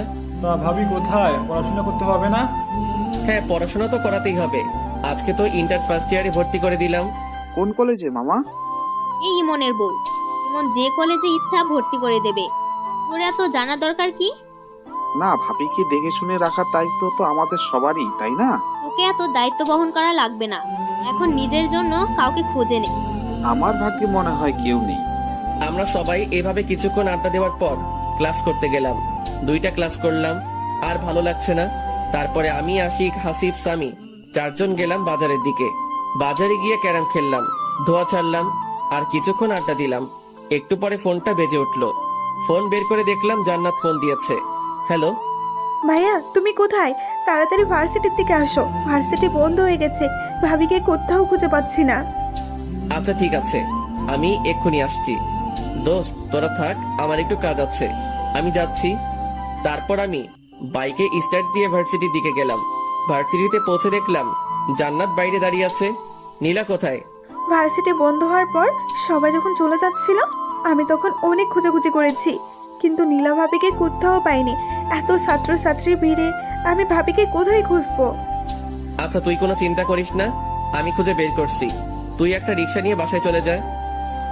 আচ্ছা ঠিক আছে ভাইয়া, ভাবিকে খুঁজে পেলে আমাকে ফোন করে জানিয়ে দিও। আচ্ছা ঠিক আছে। আমার তো মাথায় কোনো কাজ করছে না, আমি কোথায় খুঁজবো নীলাকে? বাড়িতে আম্মু আব্বু যদি জানতে পারে তাহলে আমাকে তো আস্ত রাখবে না। কোথায় গেল এইটুকু পিচ্চি মেয়েটা? ও তো গ্রামের মেয়ে, শহরের কিছুই ভালোভাবে চিনে না। এখন আমি কোথায় খুঁজবো নীলাকে? চিন্তায় আমার হাত পা ঠান্ডা হয়ে যাচ্ছে। ভার্সিটির এদিক ওদিকে একটু খোঁজাখুঁজি করলাম, কিন্তু নীলাকে দেখতে পেলাম না। আজ নীলার যদি একটা কিছু হয়ে যায় তাহলে আমি নিজেকে ক্ষমা করব কিভাবে? ভীষণ দুশ্চিন্তা হচ্ছে। কি করব আমি? কোন দিকে যাব? ফোনটা বেজে উঠলো। বের করে দেখলাম জান্নাত ফোন দিয়েছে। হ্যালো। ভাইয়া তুমি বাসায় চলে এসো, ভাবি চলে এসেছে। আচ্ছা ঠিক আছে, আসছি। যাক, এতক্ষণ একটা স্বস্তির নিঃশ্বাস ফেললাম। এই পিচ্চি মেয়েটার জন্য কতই না চিন্তা হচ্ছিল। আজকের মতো বেঁচে গেছি, এরপর থেকে আর এমন ভুল করা যাবে না। আমি বাইকটা স্টার্ট করে রওনা দিলাম বাসার উদ্দেশ্যে। বাসায় পৌঁছাতে পৌঁছাতে 2টা বেজে গেল। কলিং বেল দিতেই জান্নাত এসে দরজা খুলে দিল। ভাইয়া আম্মু খুব রেগে আছে কিন্তু। আমি ভেতরে চলে আসলাম। আম্মু সরাসরি আমার কাছে এসে আমার গালে একটা কষে থাপ্পড় বসিয়ে দিল। আমি চুপচাপ মাথা নিচু করে ফেললাম। এইরকম থাপ্পড় আমি মাঝে মধ্যে খাই, ব্যাপার না। তোর জ্ঞান বুদ্ধি কিছু আছে? এইটুকু একটা মেয়েকে ছেড়ে কোথায় গিয়েছিলি? ওর যদি কিছু একটা হতো তাহলে কি করতি তুই? আমি চুপচাপ মাথা নিচু করে আছি। এখন কিছু বলা যাবে না, কারণ আম্মু ইজ ফায়ার। কি হলো, চুপ করে আছিস কেন? কথা বল, ওর কিছু হলে কি করতি তুই? আম্মু আমি একদম বুঝতে পারিনি, এরপর থেকে আর এরকম হবে না। বুঝতে পারিস নাই মানে? এত বড় হয়েছিস, তোর জ্ঞান বুদ্ধি হবে কবে? আম্মু সত্যি, এরপর থেকে আর এই রকমটা করব না। তোর আব্বু জানতে পারলে আস্ত রাখবে না। যা উপরে যা, নীলার মনটা একদম খারাপ হয়ে আছে, ওর সাথে কিছুক্ষণ কথা বল। আচ্ছা আম্মু। আমি উপরে গেলাম, দেখলাম নীলা বিছানার এক কোনায় মন খারাপ করে বসে আছে। আমি গিয়ে নীলার সামনে দাঁড়ালাম। নীলা প্লিজ আমাকে ক্ষমা করে দে, আমি একদম বুঝতে পারিনি। ক্ষমা চাওয়ার কিছু নেই, তুমি তো আমার থেকে দূরে থাকতে চাও। না আসলে আমি মনে করেছিলাম তুই জান্নাতের সাথে বাড়িতে চলে আসবি। প্লিজ আমাকে ক্ষমা করে দে, এরপর থেকে আমি তোকে একা রেখে আর কোথাও যাব না। অমনি নীলা এসে আমাকে জড়িয়ে ধরলো। মানে এত শক্ত করে জড়িয়ে ধরেছে বলে বোঝাতে পারবো না, মনে হচ্ছে কোনো ওয়ালের চিপায় আটকে পড়েছি। তারপরে নীলা আমাকে ঠেলতে ঠেলতে ওয়াশরুমের মধ্যে নিয়ে গেল। আমার কারোর সাথে গোসল করতে ভালো লাগে না। কারোর সাথে লাগুক বা না লাগুক, আমার সাথে লাগবে। তারপরে নীলা শাওয়ার ছেড়ে দিল। আমি আর নীলা একসাথে গোসল করছি। আমি ভালো লাগিয়ে দিচ্ছি। একবার যদি তোমার আর আমার মধ্যে স্বামী স্ত্রীর সম্পর্কটা গড়ে ওঠে, তারপর তুমি তোমার সব গার্লফ্রেন্ডকে ভুলে যাবে। এই আমার তো কোনো গার্লফ্রেন্ড নেই। তাহলে সেদিন যে বললে আছে? এমনিতেই বলেছি। মিথ্যুক একটা। আচ্ছা ঠিক আছে, ভেজা কাপড় চেঞ্জ করো। মানে কি বলছিস? কি বলছি বুঝতে পারছো না? চেঞ্জ করো তাড়াতাড়ি। তোর সামনে? হ্যাঁ, আমার সামনে চেঞ্জ করতে হবে। মরে গেলেও পারবো না। দেখাচ্ছি তোমায়। এই একদম না, একদম আমার কাছে আসবি না বলছি। আমি নীলাকে জোর করে ঠেলতে ঠেলতে ওয়াশরুমের বাইরে বের করে দিলাম। তারপর আমি চেঞ্জ করে নীলাকে বললাম ভিতরে গিয়ে চেঞ্জ করে আয়। ভেতরে যাব না, এখানেই চেঞ্জ করব। তোর লজ্জা শরম বলতে কিছু নেই? তোমার সামনে আবার কিসের লজ্জা শুনি? শুধু আমার সামনে না, তোর কারো সামনে লজ্জা নেই, আমি বুঝতে পেরেছি। আচ্ছা, লজ্জা যখন নেই তাহলে দেখো। এই বলে নীলা আমার সামনে, আমি অন্যদিকে তাকাইলাম। ছি তুই এইরকম? আমি আগে জানতাম না। নীলা আমাকে পেছন থেকে জড়িয়ে ধরে বলল, কি রকম গো? লজ্জা শরম বিবেকহীন একটা মেয়ে। আচ্ছা হয়েছে, এবার আমার চেনটা আটকে দাও। আমি অবাক হয়ে নীলার দিকে তাকাইলাম। দেখলাম নীলা একটা 3 পিস পরেছে আর আমাকে চেইন আটকে দিতে বলছে। এই শোন, এগুলো আমি পারি না। পারে না বললে হবে না, তাড়াতাড়ি আটকে দাও বলছি। পারবো না বললাম না। আম্মুকে কিন্তু ডাক দিব আর বলবো সিম্পল আমার এইটুকু কাজ করে দাও না, তখন তোমাকে বকাবকি করবে। এই শোন, আমার সামনে ভালোভাবে থাকবি। ভালোভাবে থাকবো মানে? মানে তোর ওড়না কোথায়? এই যে বিছানায়। ওই চুপ, আমার সামনে একদম ভালোভাবে থাকবি, নয়তো থাকবি না। নীলা একেবারে আমার ঠোঁটের কাছে ঠোঁট নিয়ে এসে বলল, তোমার সামনে থাকতে হলে আমাকে কি ওড়না নিয়ে থাকতে হবে নাকি? আমি নীলাকে ধাক্কা দিয়ে বললাম, আমি যেটা পছন্দ করি সেটা করলে তোর পক্ষে ভালো হবে। ঠিক আছে, লাঞ্চ করব, চলো। চল। এই যে কোথায় যাব? আম্মু তো রুমে খাবার দিয়ে গেছে। কখন দিয়ে গেল? তুমি যখন ড্রেস চেঞ্জ করছিলে ওয়াশরুমে, তখন আম্মু এসে খাবার দিয়ে গেছে। ও আচ্ছা। তারপর আমি লাঞ্চ করতে শুরু করলাম। এই তুমি কেমন, আমাকে ডাকছো না কেন? তোকে ডাকার কি আছে? তুই দেখতে পাচ্ছিস না খাবার এখানে? তাই বলে তুমি একা একা খাবে? আমাকে একবারও ডাকবে না? শোন, এত ঢং দেখার সময় নেই। তোর ইচ্ছা হলে খাবি, নয়তো খাবি না। নীলা আমার কাছে আসলো, এসে বলল, আমাকে খাইয়ে দাও। শখ কত? খাইয়ে দাও বলতেছি। কখনোই না। না খাইয়ে দিলে আমি কিন্তু তোমাকে বিরক্ত করব। বিরক্ত করি মানে? দেখবে। আমি কোনো কথা বললাম না, চুপচাপ খেয়ে যাচ্ছি। নীলা এসে আমার কোলের উপর বসলো। এই কি হচ্ছে, এটা কি? নাম বলছি। বললাম তো, খাইয়ে না দিলে বিরক্ত করব। আমি কখনোই তোকে খাইয়ে দেব না, নাম বলছি। না খাইয়ে দিলে আমিও নামবো না। শেষবারের মতো বলছি, নাম বলছি, না হলে কিন্তু ফেলে দেব। ফেলে দিলে তো আম্মু আছে, আম্মুকে ডাকবো, তারপর কি হবে বুঝতেই পারছো। কি করব? এমন দুষ্টু মেয়ে আমি কখনো দেখিনি। আচ্ছা ঠিক আছে, নাম, আমি খাইয়ে দিচ্ছি। প্রথমেই খাইয়ে দিতে বললাম, দিলে না। এখন আমিও নামবো না। যত তাড়াতাড়ি খাইয়ে দিবে তত তাড়াতাড়ি নামবো, আর না হলে দিও না। আমার তো থাকতে ভালোই লাগছে। আর কি করব? নীলাকে খাইয়ে দিতে শুরু করলাম। না খাইয়ে দিলে তো আর নামবে না। আমি নীলাকে খাইয়ে দিচ্ছি, আর নীলা শুধু বারবার আমার হাতে কামড় দিচ্ছে। আমি চুপচাপ সব সহ্য করছি। তাড়াতাড়ি খাইয়ে না দিলে আমার কোল থেকে নামবে না। আচ্ছা, আমার খাওয়া শেষ, এবার তুমি খাও। আমি হাত ধুয়ে নিচ্ছি। এই তুমি শেষ করলে কেন? খাও বলছি। শোন, এত অত্যাচার রিমান্ডের আসামিকেও করে না, আর আমার খাবার ইচ্ছা শেষ।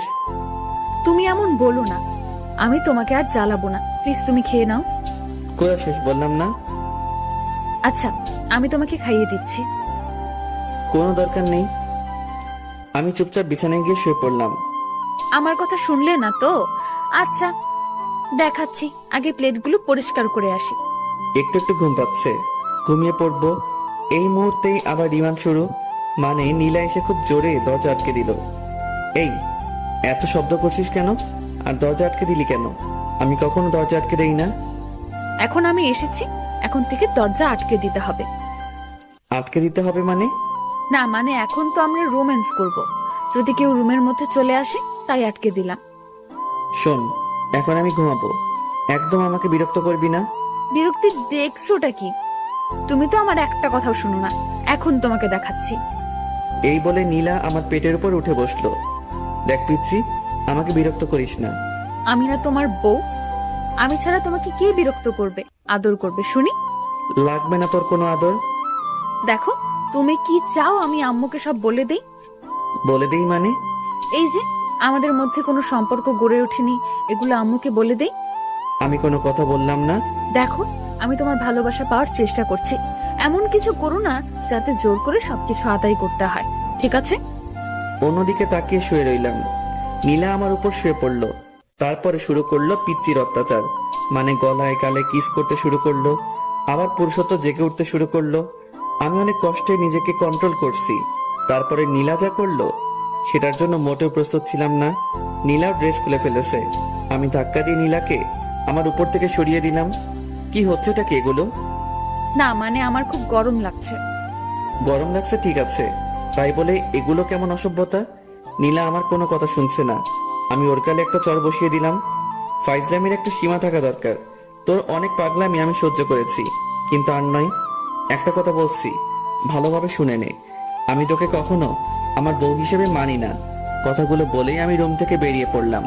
এই পিচিটার জন্য বাড়িতে থাকা যাবে না। দূর, কিছু ভালো লাগে না। কি করব? আমি বাইক নিয়ে বের হচ্ছি, এমন সময় আম্মু আমাকে ডাকলো। এই দুপুরবেলা কোথায় যাচ্ছিস? এখন দুপুর কোথায়? এখন তো বিকেল হয়ে এসেছে। তুই তো এত তাড়াতাড়ি বের হোস না। আজ হঠাৎ এত তাড়াতাড়ি বের হচ্ছিস যে? না আম্মু, একটু কাজ আছে, তার জন্য আগে যাচ্ছি। ও আচ্ছা, ঠিক আছে, সাবধানে যাস। ঠিক আছে।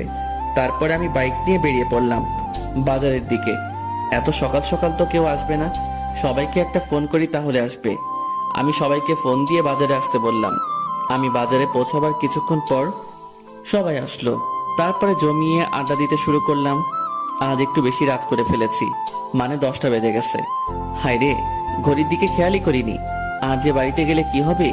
এমনিতেই দুপুরে আম্মু অনেক বকাবকি করেছে, তাড়াতাড়ি বাড়িতে যেতে হবে। আমি সবাইকে বাড়িতে যেতে বললাম। সবাই নিজ নিজ বাড়িতে চলে যাচ্ছি। বাড়িতে পৌঁছাতে আমার 10:30 বেজে গেছে। অনেক ভয়ে ভয়ে কলিং বেল দিলাম। আম্মু এসে দরজা খুলে দিল। আম্মু সরাসরি আমার কান ধরলো। এই বিলাই, কয়টা বাজে এখন? 10:30 আম্মু। খুব তো বড় গলায় বলেছিস 10:30। তোকে না আমি 9টার মধ্যে বাড়ি আসতে বলেছি? আসলে আব্বু, আজকে একটু আশিকের বাসায় ছিলাম, তাই আস্তে আস্তে একটু দেরি হয়ে গেছে। আচ্ছা হয়েছে, যা ফ্রেশ হয়ে আয়, ডিনার করবি। ঠিক আছে আব্বু, আজকের মতো মিথ্যা বলে বেঁচে গেলাম। তারপরে আমি ফ্রেশ হয়ে ডিনার করতে আসলাম। এ কি, তুই একা আসলি যে? নীলাকে ডেকে আনলি না? আমি মনে করেছি ও নিচে আছে। আচ্ছা, ডেকে আনছি। নীলাকে ডাকতে গেলাম। রুমের মধ্যে তো নীলাকে খুঁজে পাচ্ছি না। কোথায় গেল মেয়েটা? ওয়াশরুমে খুঁজলাম, নেই। তারপরে বেলকনিতে গেলাম, দেখলাম নীলা দাঁড়িয়ে আছে। নিচে চলো, আম্মু ডাকছে। আমার ক্ষুধা লাগেনি, আমি খাবো না। খাওয়ার জন্য নয়, তোকে ডাকছে। এই বলে আমি চলে আসলাম। নীলাও আমার পিছু পিছু আসলো। আম্মু, তুমি আমাকে ডেকেছো? অনেক রাত হয়েছে, আয় খেয়ে নে। আম্মু, আমার একদম ক্ষুধা লাগেনি। ক্ষুধা লাগেনি মানে? কি হয়েছে মা, বলতো? কই আম্মু, কিছু হয়নি তো। তোর মন খারাপ লাগছে? কি হয়েছে মা, আমাকে বল। না আম্মু, আমার কিছুই হয়নি, এমনিতেই ভালো লাগছে না। এদিকে আয় তো মা। আম্মু নীলাকে খাইয়ে দিতে শুরু করলো। আমি আর জান্নাত হা করে তাকিয়ে থাকলাম। না, হা করে তাকিয়ে থাকলে হবে না। দুপুরে একবার পিচিটার জন্য খেতে পারি নাই, এখন আমাকে খেতে হবে। অনেক ক্ষুধা লাগছে। ইমন শোন, কালকে বিকালে নীলাকে নিয়ে গিয়ে একটা ফোন কিনে দিস। ওর তো বাড়িতে কথা বলতে লাগে, আর ও তোকে ফোন দিয়ে তাড়াতাড়ি বাড়ি আসতে বলবে। তোকে তো ফোন না করলে তুই প্রত্যেক দিনই রাত 10টা বাজিয়ে দিস। ঠিক আছে আব্বু। তোর আম্মুর কাছ থেকে টাকা নিয়ে যাস। আচ্ছা। তারপরে আমি ডিনার শেষ করে রুমে গেলাম। একটু পর নীলা আসলো। নীলা এসে দরজা লক করে দিল।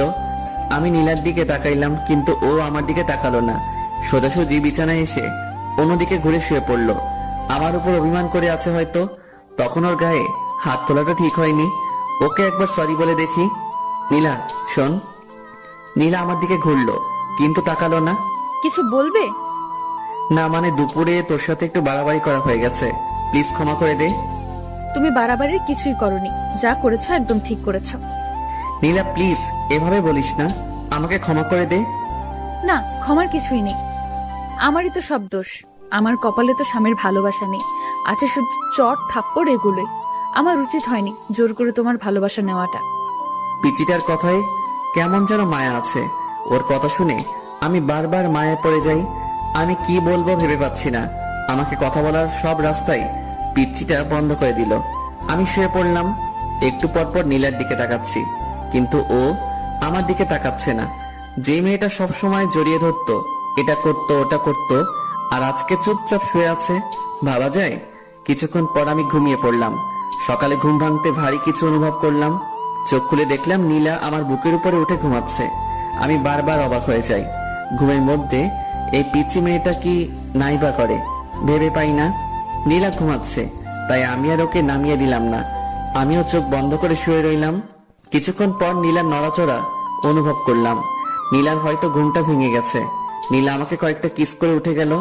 কি মেয়ে রে বাবা, কাল রাতে অভিমান করে আমার কাছে আসলো না, আবার আমি ঘুমানোর পর আমার বুকে আরো যে কিসব করে এগুলো তো বলতে পারছি না।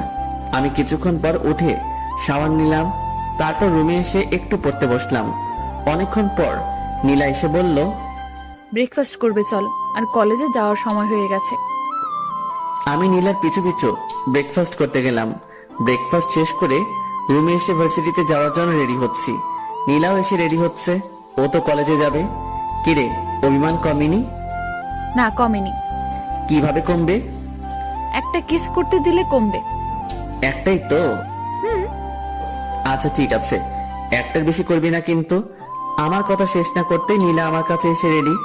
এই, তুমি একটু বিছানায় বসো, না হলে কিস করে শান্তি পাবো না। আমি বিছানায় বসলাম। একটার বেশি করবি না কিন্তু। নীলা আমার দিকে এগোতে থাকলো, আমি চোখ নিচু করলাম। মুহূর্তের মধ্যে নীলার ঠোঁট আমার ঠোঁটের সাথে মিশিয়ে দিল। আমি প্রথমে একটু ছাড়ানোর চেষ্টা করলাম, তারপরে নীলা আমার গলা জড়িয়ে ধরলো। কয়েকবার নিঃশ্বাস নিয়ে পুরো 5 থেকে 6 মিনিট আমার ঠোঁট দুটো নীলার আয়ত্তে ছিল। এটা কি করলি? কেন, একটা কিস করতে বললে তাই একটাই করলাম। তাই বলে এতক্ষণ? সর, এমনিতেই ব্রাশ করস নাই, তার উপর আবার কিস। তাড়াতাড়ি রেডি হবি, নয়তো তোকে রেখে ভার্সিটিতে চলে যাব। এই না না, আর একটু ওয়েট করো প্লিজ। এত সময় লাগে নাকি? এত কোথায়, এক্ষুনি তো রেডি হতে শুরু করলাম। তুমি তো একটু হেল্প করলেও পারো। পারি না, আমি নিচে আছি, তুই তাড়াতাড়ি আসবি কিন্তু। নিচে গিয়ে অপেক্ষা করছি। এদিকে জান্নাতেরও আসার কোনো নামগন্ধ নেই। এদের দুজনের জন্য আমার মেজাজটাই নষ্ট হয়ে যায়। এতক্ষণ লাগে নাকি রেডি হতে? কিছুক্ষণ পর নীলা আর জান্নাত আসলো। এ কি, তুই এখনো রেডি হস নাই কেন? আমি আজকে যাব না ভাইয়া।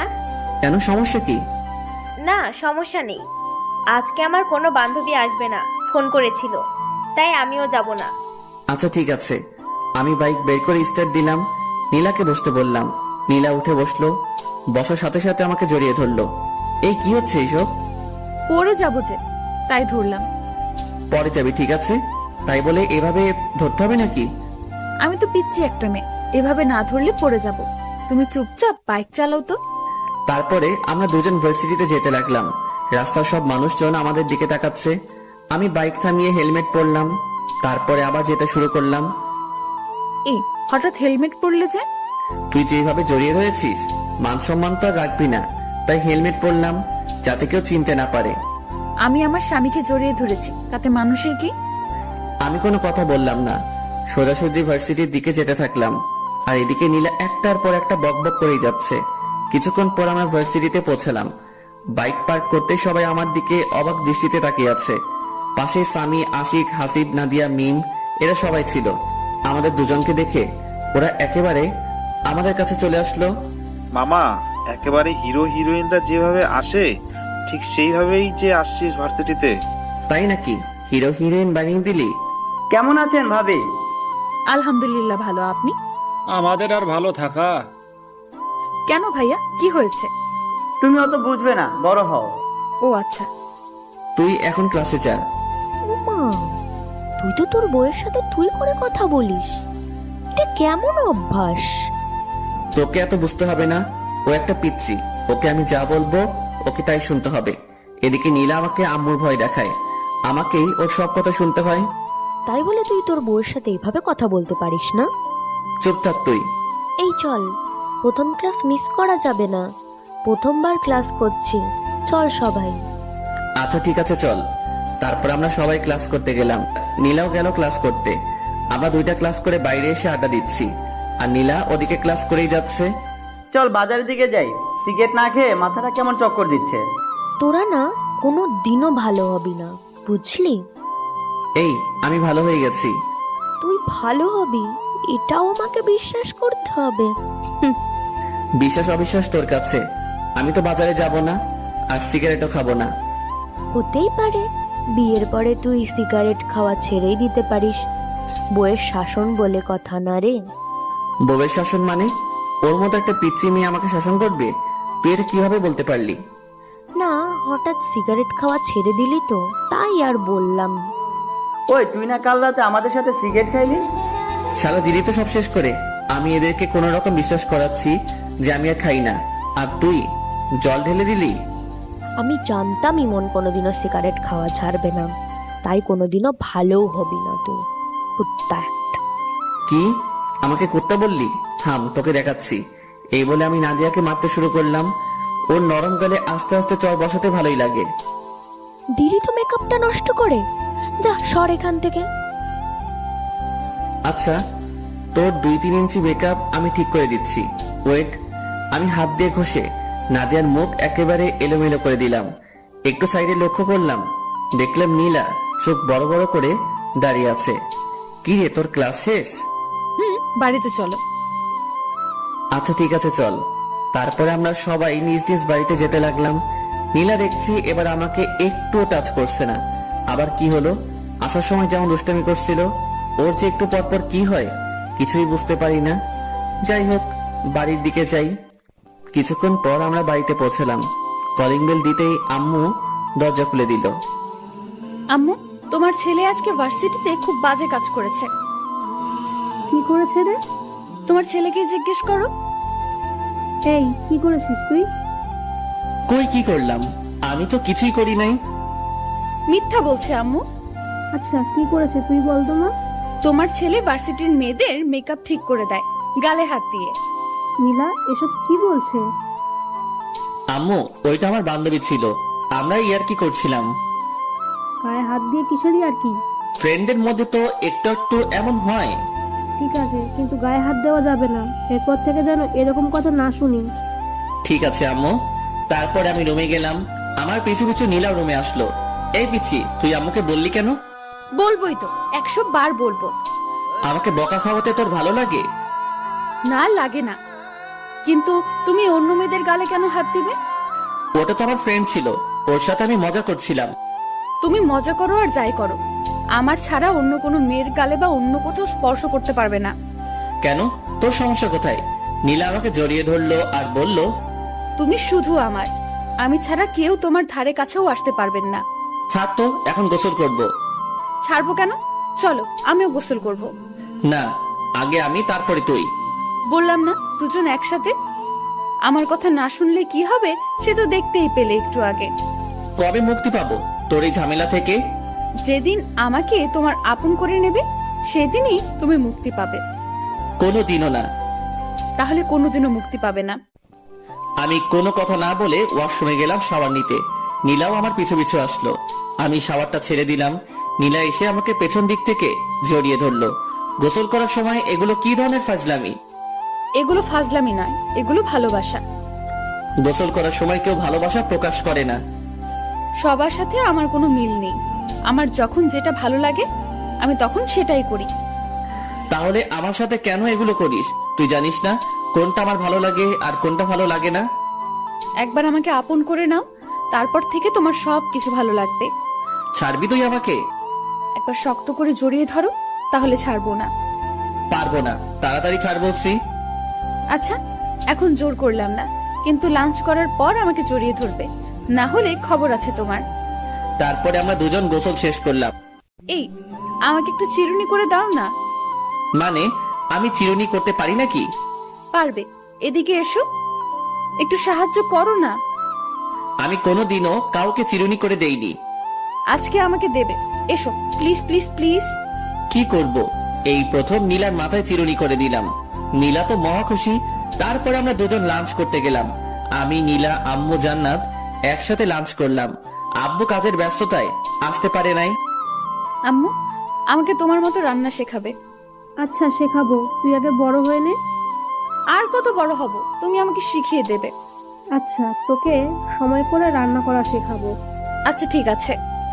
ইমন, তোর আব্বু নীলাকে একটা ফোন কিনে দিতে বলেছে।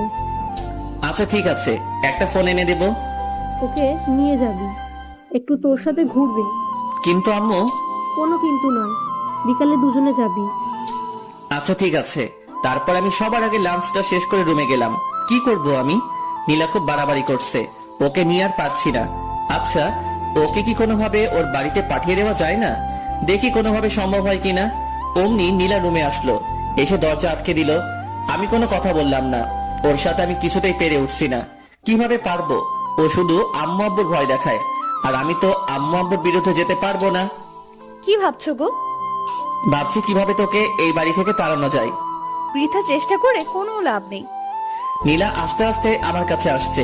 আমি কিছু বলবো অমনি নীলা আমার মুখটা চেপে ধরলো। একটা কথাও বলবে না।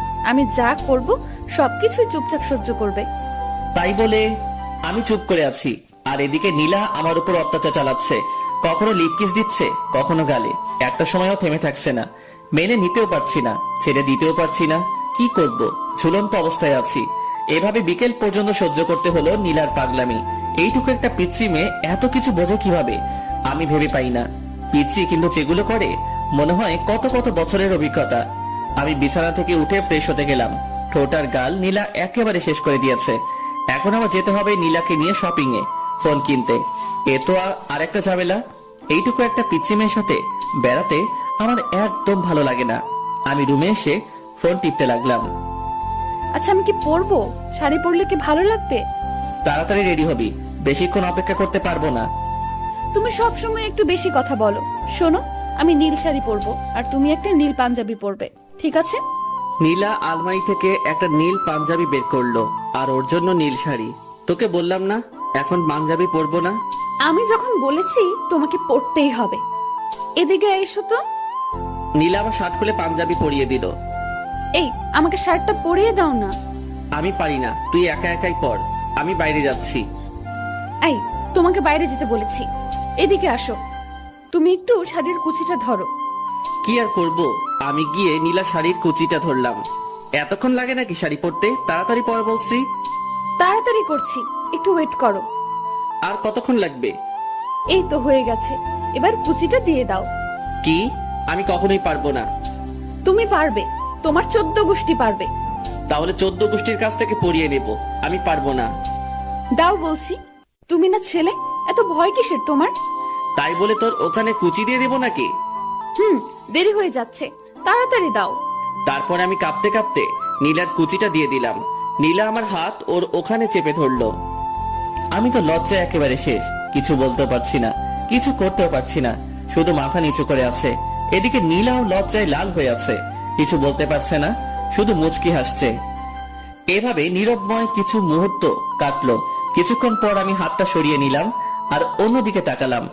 নীলা সাজুগুজু করতে ব্যস্ত হয়ে গেল। একটু পরে নীলা বলল, আমি রেডি, এখন চলো। আমি নীলার দিকে তাকাতেই একেবারে অবাক হয়ে গেলাম। এইটুকু পিচ্ছি মেয়েটাকে দেখতে অনেক সুন্দর লাগছে। আমি তো আগে কখনো ওর দিকে তেমন তাকাইনি, আজ প্রথম তাকাচ্ছি। নীলা দেখতে যে এত সুন্দর আমি আগে জানতাম না। এই, কি দেখছো? আমার লজ্জা করে না বুঝি? কোথায় কি দেখছি? চলো তাড়াতাড়ি। হয়েছে, আর মিথ্যে বলতে হবে না। আমি খুব ভালোভাবে লক্ষ্য করেছি তুমি বড় বড় চোখ করে আমার দিকে তাকিয়েছিলে। আমি কোনো কথা না বলে নিচে নামতে শুরু করলাম। আম্মু আমাদের দুজনকে দেখে একেবারে অবাক হয়ে গেল। অবাক হবে না কেন? এভাবে কাছাকাছি ম্যাচিং কালারের ড্রেস পরা দেখলে যে কেউই তাকিয়ে থাকবে। মাশাআল্লাহ, তোদের দুজনকে দেখতে কিন্তু খুব ভালো লাগছে, খুব মানিয়েছে দুজনকে। হয়েছে, এবার টাকা দাও তাড়াতাড়ি।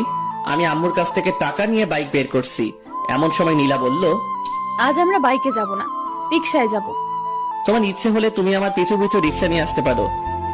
এগুলো কেমন কথা? হ্যাঁ, নীলা যখন বলছে রিকশায় যাবে, তোকে রিকশায় যেতে হবে।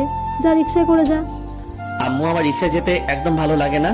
অত আস্তে আস্তে কেউ যায়? এত কিছু বুঝি না, নীলামায়ের সাথে রিকশা করে যা।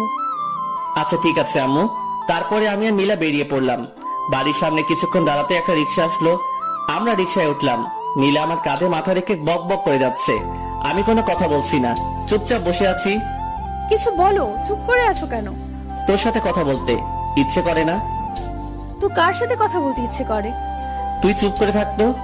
আমার চুপ থাকতে ভালো লাগে না, সব সময় তোমার সাথে কথা বলতে ইচ্ছে করে। আচ্ছা তুই বলতে থাক, আমি চুপ করে থাকলাম। আর একটা কথা বলবো না। তারপরে নীলার বক বক শুনতে শুনতে পৌঁছে গেলাম মার্কেটে। কয়েকটা ফোন দেখলাম আর নীলার পছন্দ মতো একটা ফোন কিনে দিলাম। নীলা আমার সাথে সেলফি তুলতে চাইলো, কিন্তু আমি তুললাম না। নীলার জোড়াজোড়িতে ওর সাথে কিছুক্ষণ ঘুরতে হলো। ও জোর করেই কয়েকটা সেলফি তুললো। সন্ধ্যার পর আমরা বাড়ির দিকে রওনা দিলাম। বাড়িতে এসেই ড্রেসটা চেঞ্জ করে ফ্রেশ হয়ে নিলাম। জান্নাত আসলো রুমে। নীলা আর জান্নাত বসে বসে গল্প করছে। আমি ফেসবুকিং করছি। আজ সময় কাটছে না। আজ বন্ধুদের সাথে আড্ডা দিতে যাইনি, তাই একদম ভালো লাগছে না। সিগারেট না খেলে মাথায় কেমন চক্কর মারে। রাতে ডিনার করে এসে শুয়ে পড়েছি। নীলা এসে পাগলামি শুরু করেছে। আমি নীলাকে ছাড়তে বলছি, কিন্তু নীলা আমাকে ছাড়ছে না। দেখো, তুমি আমার স্বামী, আর আমি আমার স্বামীকে একটু আদর করব। মানে কি বলছিস তুই? মানে আজকে আমাদের স্বামী স্ত্রীর সম্পর্ক গড়ে উঠবে। কখনোই না। তুমি আর কতদিন আমাকে কষ্ট দেবে? আমি কাউকে কষ্ট দিই না। কেন তুমি আমাকে কষ্ট দিচ্ছ না? জানি না, আমার একদম ভালো লাগছে না। আমি ঘুমাবো, বিরক্ত করিস না প্লিজ। কিছুক্ষণ পর আমি ঘুমিয়ে পড়লাম। সকালে ঘুম থেকে উঠে একটু অসুস্থ লাগছে, কেমন জ্বর জ্বর লাগছে। নীলা আজকে আগে উঠে গেছে ঘুম থেকে। উঠে তো নীলাকে দেখতে পেলাম না। কিছুক্ষণ পর নীলা রুমে আসলো, এসে বলল, কখন ঘুম থেকে উঠবে? ভার্সিটিতে যাওয়ার সময় হয়ে গেছে, ওঠো তাড়াতাড়ি। তুই আর জান্নাত যা, আজকে আমি যাব না, একটু অসুস্থ লাগছে। কি হয়েছে তোমার? একটু জ্বর জ্বর লাগছে। কই দেখি। এ কি, তোমার তো ভীষণ জ্বর। তারপরে নীলা আমাকে ধরে ওয়াশরুমে নিয়ে গেল। আমি ফ্রেশ হয়ে আসলাম। নীলা আমার জন্য খাবার নিয়ে আসলো। আমাকে জোর করে ও নিজের হাতে খাইয়ে দিল। তারপরে ওষুধ খাইয়ে দিল। নীলার সেবা যত্নে আমি খুব তাড়াতাড়ি সুস্থ হয়ে গেলাম। এই কয়দিন আমি বুঝলাম নীলা সত্যি আমাকে খুব ভালোবাসে। নীলাকেও আমার ভালো লাগতে শুরু করে। আমি ভাবছি নীলাকে আমি আপন করে নেব, আস্তে আস্তে ওকে আপন করে নেব। হুট করে যদি একবার চেঞ্জ হয়ে যায় তাহলে কেমন লাগবে? তার চেয়ে বরং আস্তে আস্তে নীলার কাছে যাই। অসুস্থ থাকে 2 দিন থেকে ভার্সিটিতে যাওয়া হয়নি, বন্ধু বান্ধবের সাথে আড্ডা দেওয়া হয়নি। আজ বিকেলে বাজারে গেলাম আড্ডা দিতে। সন্ধ্যা হয়ে এসেছে, এমন সময় নীলা আমাকে ফোন করলো। হ্যালো, কোথায় আছো তুমি? এই তো বাজারে আছি। তাড়াতাড়ি বাড়িতে চলে এসো। আচ্ছা, আসছি একটু পর। তুমি এখনো পুরোপুরি সুস্থ হওনি, তাড়াতাড়ি আসো প্লিজ। আচ্ছা ঠিক আছে। বন্ধুদের সাথে আড্ডা দিয়ে 8টার দিকে বাড়িতে গেলাম। কলিং বেল দিলাম, নীলা এসে দরজা খুললো। এই, তোমাকে না তাড়াতাড়ি আসতে বললাম? তাড়াতাড়িতে চলে আসলাম। এটা তাড়াতাড়ি আসা হলো? রাত 8টা পেরিয়ে গেছে। রাত 8টা আবার দেরি হলো নাকি? আচ্ছা ঠিক আছে, তাড়াতাড়ি ফ্রেশ হয়ে আসো। আচ্ছা ঠিক আছে। পরে আমি ফ্রেশ হয়ে রুমে আসলাম। কি হয়েছে, এত তাড়াতাড়ি বাড়িতে ডাকলি কেন? কিছু হয়নি, তোমাকে একটু আদর করব তাই বাড়িতে আসতে বললাম। আদর মানে? আদর বোঝো না? আচ্ছা দেখাচ্ছি। আজ নীলাকে দেখতে একদম অন্যরকম লাগছে, কেমন ছটফট করছে আমার ভালোবাসা পাওয়ার জন্য। নীলা আমাকে জড়িয়ে ধরে বিছানায় শুইয়ে দিল। আমি তেমন রিয়েক্ট করলাম না। নীলা আস্তে আস্তে আমার খুব কাছে চলে আসলো। দুজনের নিঃশ্বাস দুজনের মুখের উপরে পড়ছে। আমি নীলার চোখের ভাষা বুঝতে পারলাম, কিন্তু ওর কাছে এগিয়ে গেলাম না। নীলা শুধু ছটফট করছে। আমি সবকিছু বুঝেও নীলার কাছ থেকে সরে গেলাম। আর কত কষ্ট দেবে আমাকে? একবার আসো আমার কাছে। আমি মনে মনে বলছি, হারে পিচ্ছি, আস্তে আস্তেই তোর খুব কাছে চলে যাব, আপন করে নেব তোকে। তুই শুধু একটু ধৈর্য ধর। কিছু বলছো না কেন? আমার কষ্টটা একবার বোঝার চেষ্টা করো। আমি কোনো কথা বললাম না। কি বলবো? আমি যে হঠাৎ করে নীলার কাছে যেতে পারছি না। নীলাকে খুব শক্ত করে জড়িয়ে ধরতে ইচ্ছে করলো, আলতো করে ওর কানের কাছে মুখ নিয়ে বলতে ইচ্ছে করলো, আমিও যে তোকে ভালোবাসি ফেলেছি পিচ্ছি। কিন্তু অজানা এক বাধায় সবকিছু আটকে গেল, কিছুই করতে পারলাম না। আম্মু এসে আমাদের ডিনার করার জন্য ডাকলো। আমি আর নীলা নিচে গেলাম ডিনার করতে। আব্বু চলে এসেছে। আমরা সবাই একসাথে ডিনার শেষ করলাম। রুমে এসে বসে আছি, মানে নীলার জন্য অপেক্ষা করছি। নীলা একটু পরে আসে। আম্মুকে মনে হয় একটু হেল্প করে, তাই আসতে একটু দেরি হয়। কিছুক্ষণ পর নীলা আসলো, হাতে 1 গ্লাস পানি আর ওষুধ নিয়ে। এখন আমার ওষুধ কেন? সুস্থ হলেও ওষুধ খেতে হয়। ওষুধ খেলে আর অসুস্থ হবে না, না হলে অসুস্থ হওয়ার সম্ভাবনা থাকে। আমি তো সুস্থ হয়ে গেছি, আমি একদম সুস্থ, এখন ওষুধ খাওয়া লাগবে না। বেশি কথা বলো না তো, দেখি আমি খাইয়ে দেই। তারপরে নীলা আমাকে ওষুধ খাইয়ে দিল। ওষুধ খাওয়ার সাথে সাথে আমার মাথাটা কেমন ঝিমঝিম করছে। বুঝলাম না নীলা আমাকে কি খাওয়ালো। কেমন অলসতা বিরাজ করতে শুরু করলো। মনে হচ্ছে নীলা হয়তো আমাকে ঘুমের ওষুধ খাওয়ালো, কিন্তু নীলা আমাকে ঘুমের ওষুধ খাওয়াতে যাবে কেন? নীলা আমার কাছে আসলো, এসে বলল, আজ তোমাকে আমি আপন করে নেব, কেউ আটকাতে পারবে না। আমি বুঝতে পারলাম নীলা আমাকে ঘুমের ওষুধ খাইয়েছে, কিন্তু নীলা আমার কাছে আসার জন্য এটা করতে পারলো? আমি কিছুই করতে পারছি না, ভীষণ ঘুম পাচ্ছে। নীলা আমার কাছে আসলো, এসে আমার শার্টটা খুলে দিল। নীলাকে আটকাতে পারছি না, মানে ঘুমের ওষুধ খাওয়ার পর আমি কোনো শক্তি পাচ্ছি না। নীলা আস্তে আস্তে আমার খুব কাছে চলে আসলো। আমি কিছুতেই মানতে পারছি না নীলা আমাকে ঘুমের ওষুধ খাইয়ে এগুলো করছে। তারপরে নীলা আমাকে কিস করতে শুরু করলো। আজ নীলার হাত থেকে আমার নিস্তার নেই, একেবারে শেষ করে ফেলবে। নীলা ওর ড্রেস খুলে ফেললো। এখন আমাদের দুজনের শরীরে একটা সুতা পর্যন্ত নেই। নীলা আমার খুব কাছে চলে আসলো। আমি নীলাকে আটকাতে পারলাম না, সবকিছু শেষ করে ফেললো। নীলার প্রতি আমার অনেক রাগ হলো। ও আমাকে ঘুমের ওষুধ খাইয়ে নীলাকে মারতে ইচ্ছে করছে, কিন্তু আমি উঠে বসার মতো শক্তি পাচ্ছি না। নীলা আমার উপরে শুয়ে আছে, একটু পর পর আমার দিকে তাকাচ্ছে। কিছুক্ষণ পর নীলা আমাকে বিছানা থেকে তুলে ওয়াশরুমে নিয়ে গেল। দুজনে একসাথে শাওয়ার নিলাম। শাওয়ার নেওয়ায় আমার ঘুম একেবারে ভেঙে গেল। আমার নিজের প্রতি অনেক রাগ হতে শুরু করলো। নীলা আমার সাথে এগুলো করলো, অথচ আমি ওকে আটকাতে পারলাম না। আমি ড্রেস চেঞ্জ করে রুমে চলে আসলাম। আজ নীলার খবর আছে, ও কি করলো আমার সাথে। নীলা ওয়াশরুম থেকে বেরিয়ে আসতে আমি ওকে একটা চড় বসিয়ে দিলাম। তুই এটা কি করলি আমার সাথে? যা করেছি একদম ঠিক করেছি, এটা ছাড়া আমার কোনো উপায় ছিল না। নীলার কথা শুনে আমার রাগ আরো বেড়ে গেল। আমি খাটের রেলিং খুলে নীলাকে মারতে শুরু করলাম। অনেক মারলাম নীলাকে। মারতে মারতে লোহার রেলিংটা ভেঙে ফেললাম। নীলা কাঁদতে কাঁদতে বলল, তোমাকে আপন করে নেওয়া কি আমার অপরাধ? আমি কি আমার স্বামীর ভালোবাসা কোনোদিনও পাবো না? কেন বিয়ে করেছো আমাকে? আমার কি একটা স্বপ্ন থাকতে পারে না? তুই আমার চোখের সামনে থেকে সর। তোর মতো পিচ্ছি মেয়েকে আমার সহ্য হয় না। আমি কখনো তোকে বিয়ে করতে চাইনি। আম্মু আব্বু আমাকে জোর করে তোর সাথে বিয়ে দিয়েছে। আসলেও তো তোমাকে তো জোর করে বিয়ে দিয়েছে। জোর করে তো আর ভালোবাসা পাওয়া যায় না। আমি এটা ভুলেই গিয়েছিলাম। মুক্ত করে দিচ্ছি আমি তোমাকে। আর কখনো বিরক্ত করব না। চলে যাব আমি তোমার কাছ থেকে অনেক দূরে। আমাকে প্লিজ ক্ষমা করে দিও। আর কখনো তোমাকে এই পিচ্চির জ্বালা সহ্য করতে হবে না। মুক্ত করে দিলাম। খুব ভালোবাসি তোমায়। আমি কোনো কথা বললাম না। নিজের প্রতি নিজেরই ঘৃণা জন্মালো। আমি নীলা কি মারলাম? কি করে ওর মতো একটা পিচ্চি মেয়েকে মারতে পারলাম? খুব ভুল করে ফেললাম আমি। এক্ষুনি ওর কাছ থেকে ক্ষমা চেয়ে নেব আর ওকে আমার বউয়ের মর্যাদা দেব। আমি পিছনে তাকাতেই নীলাকে দেখতে পেলাম না। বুকের মধ্যে কেমন ধুপ করে উঠল।